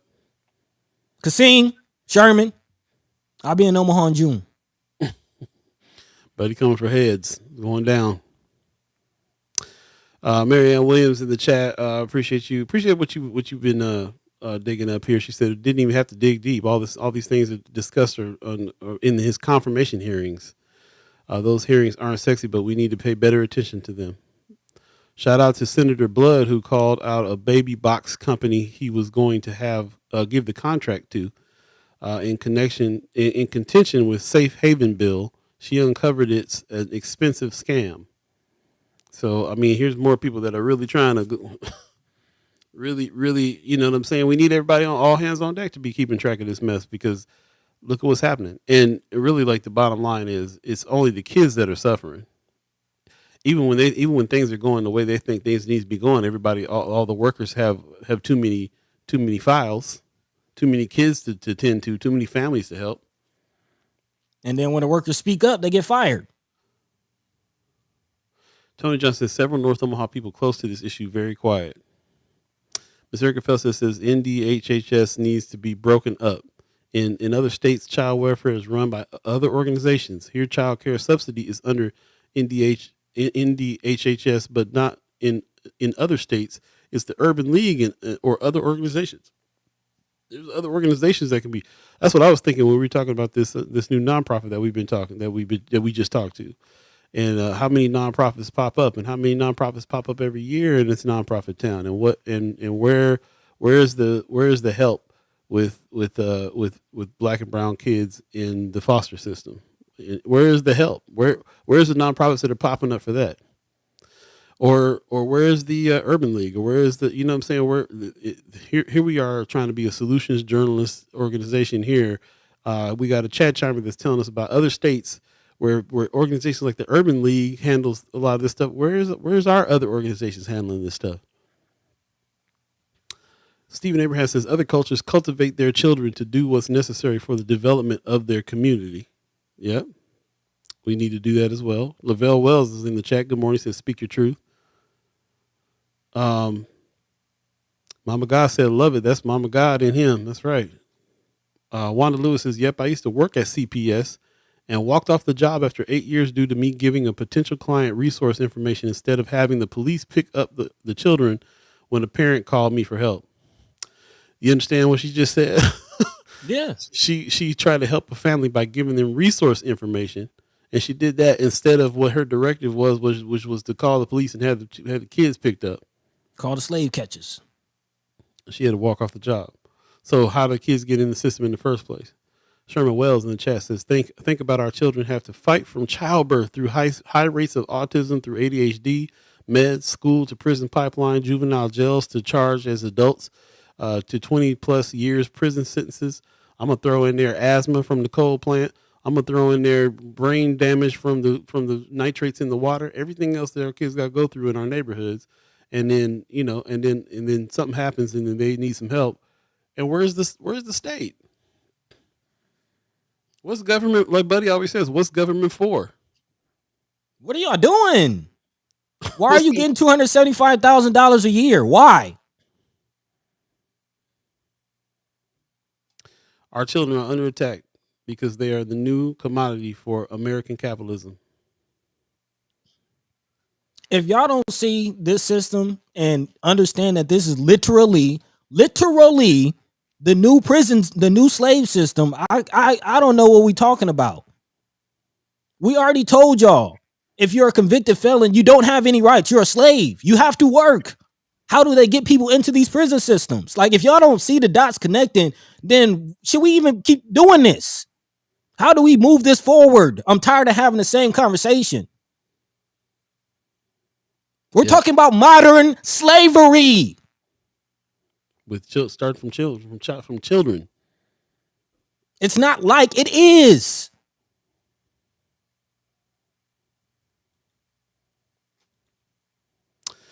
Yep.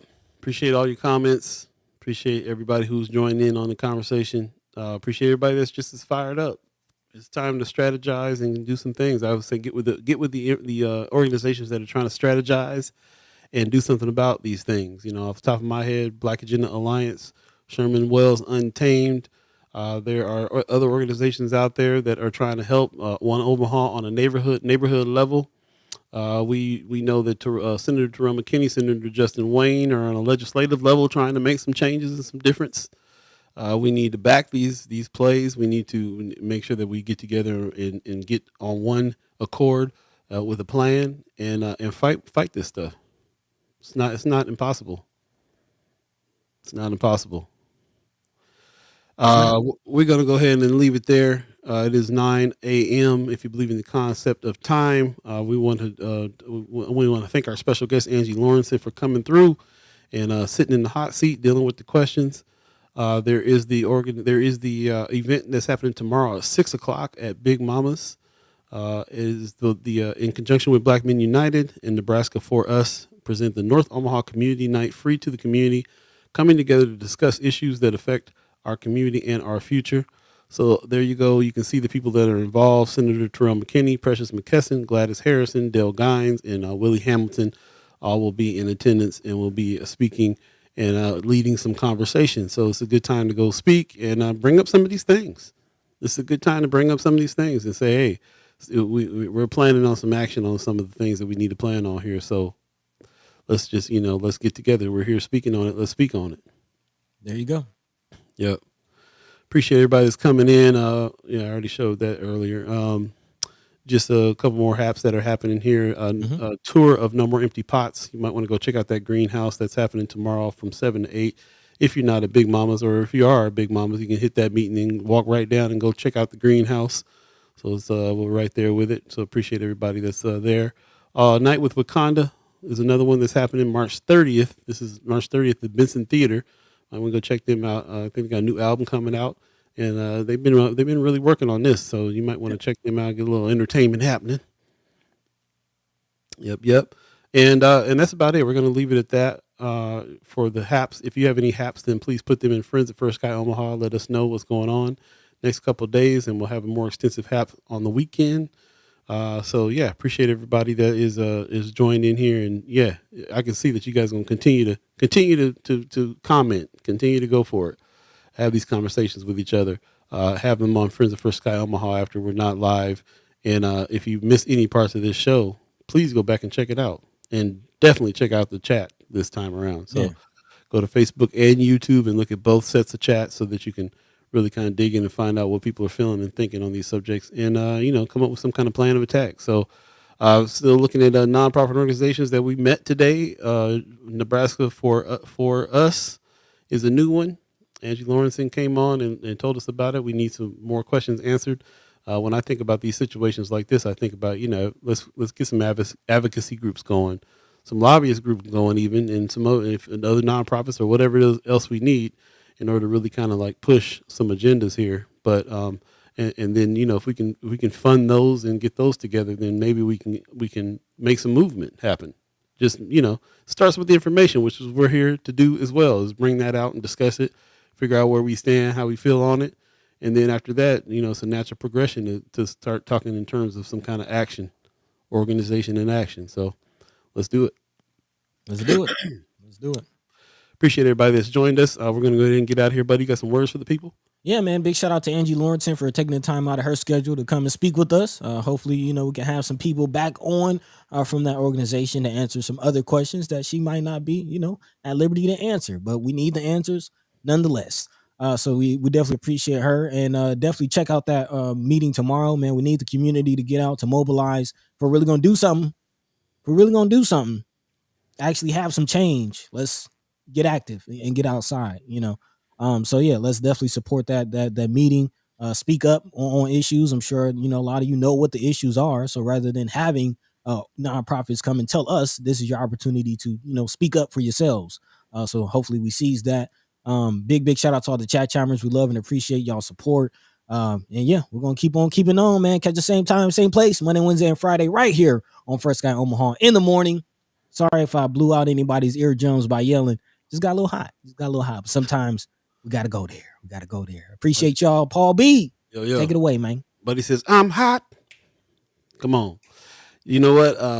I gotta say that it's good to get hot and get upset about these things and get to a point. It can feel overwhelming because there's so many different issues, and we don't focus on just one. We focus on all of them. Mm-hmm. So sometimes it's you got to look at your own self, your own skills and wheelhouse, and see where it is that you can be the most useful.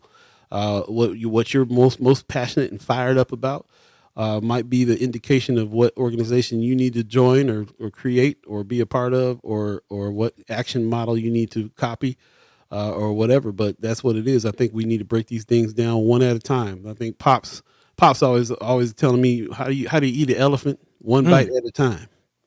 One bite at a time. So we gotta dig into some of these issues, and it can feel overwhelming. But we'll have to just push away the ones that aren't resonating with us, or we're not passionate about, or don't have the skills or the talents to solve, and step up to the ones that we do, And then if we can all do that, and we can all have these different, we can all cover all of the issues, then it can be several of us in several groups getting together and trying to tackle everything that we need to tackle, because it's all connected. It's all connected. But it does feel overwhelming. So I would suggest figure out ones that you want to shout out to Buddy for being vulnerable enough to get upset and get fired up and say that you feel passionate. You feel that passionate about something, that might be the thing that you need to go ahead and jump into and focus on, because we need some focus to get to some action, to get to something, getting done. Oh yeah, I'm all about down with the the principles that delude to slavery. That time is out. It's a new era. It's a new day. It's a new time. That's real. Tony Johnson says, take some time to research how many North Omaha people, their spouses or families are wrapped up in these major issues. Hence why nothing is getting done and nobody is speaking up. Silence is deafening. Got to do it. Pop says, First Guy is awesome. Thanks for another insightful and inspiring show. See you all Friday. Appreciate you, Pops. Also, in the chat, Miss Erica Phelps says, great show. I appreciate it. I appreciate the guest and the great food for thought from fellow chimers. Drink water, nourish your mind and spirit, be good to yourselves. Oh, and go to the showtime at the Apollo tribute. Okay. I forgot about that Get one. down. Sandman. Put that down in the chat for us in the Friends of First Sky Omaha page. We'd like to see that. Wanda Lewis says, very informative show. I appreciate that very much. Thank you. Yep. Tamika Renee says, I wish I could have seen the comments, but NOCP is partnered with Nebraska For Us. I have a board. I have the board info. Oh, okay. We'll post to Friends of First Sky. Thank you. Thank you. Thank you. That's all we want to know. That's not all we want to know, but that's the start. Yeah. We appreciate that. Marianne Williams says, as always, great conversations today, heavy and necessary. Thanks, First Sky. Appreciate you very much. Right. Stephen Abraham says, the war is on multiple battlefields. We got to pick which battlefield we're going to go on and go through it. Sherman Wells says, Buddy, it's not anger or hot, it's passion. Only when a black man do it is taking his anger. No, I think Buddy mad. I think Buddy mad too. He passionate and hot. Yeah. Cause and I feel that, man. I can't stand the thought of it's one thing to be grown and people be messing with you, but don't mess with the kids, man. And again, I was there. I had classmates in this system. I've seen it. And I wouldn't call it anger or rage, because that's definitely it's holy zeal. It's from a place of love. It's not from a place of hate. It's not from a place of anything negative. I love my people. I love my community, and I love it too much to not speak on and point out the obvious thing that's happening to us. Yep. There it is. Appreciate everybody that's jumped in. Anthony Rogers right. Black Rage is beautiful and righteous. Mama God said, Buddy, that's my seed, y'all. I love First Sky and fam. My dudes. You know where you get it honest, for real. Kimber Snipe says we ought to have Viv Ewing on and talk to her. Her husband, Brother Ewing, is running for mayor. The headline has been Gene Stothert is running again for a fourth term. That's the headline. Our headline is Brother Ewing is running against Mayor Stothert. So let's get a new mayor in. We'll talk about it. Also, that woman says Saturday, April 6th at the Benson Theater, there will be a bartender, food, laughs, good and bad talent, celebrating my birthday with Sunita Buddi. Okay. All right. Yeah, we'll have to. Thanks for the reminder on that. We'll have to definitely check you guys out. It's always good to live alive with some chat chimers. So appreciate the info there. Mm-hmm. We're gonna get out of here. We'll be back Friday where we'll have an extensive hap so we can talk about what's going on this weekend. If you have any haps or anything going on that you think is important, please put it in Friends of First Sky Omaha. The group page seems to be where all the conversation is going on above and beyond this live. So we appreciate everybody that does that. We want to give a shout out to the Omaha tribe elders for allowing us to be on this land and speak while we're here. Shout out to our elders for allowing us to speak before you. Shout out to our special guest, Angie Lauritsen, for coming sitting on the hot seat. And shout out to you, the chat chimers, allowing us to speak with you about all these subjects. Thanks for everybody who has jumped into the chat. And man, even Augie Kid in the house. Brother love, man. Shout out to my man Augie Kid, man. Hopefully all is well with you, man. Love you, man. Word to Orlando Jones, Black Rage gets ish done. I heard that. That's what's up. There you go. Yeah. Appreciate it. And yes, we will, brother. Right, ask for brother Ewing to come on and talk about his platform as well. You know we're gonna do that. So all good. It's all good. You guys take care of yourselves. It's supposed to be chilly out. Ain't time to turn the heat off yet. Man, not time. So watch out for the flurries. Parts of the freeway is still closed down. They're just opening up one side. They said now. So yeah, hopefully by next week we'll get some. We'll get some regular temperatures around here. But right now, make sure your loved ones are still staying warm. Keep the heat on, like you say in Minneapolis. Man. Meantime, between time, we're gonna get out of here. You guys have a good one. Peace. By the way, Van Glorious. This is protected by the red, the black, and the green.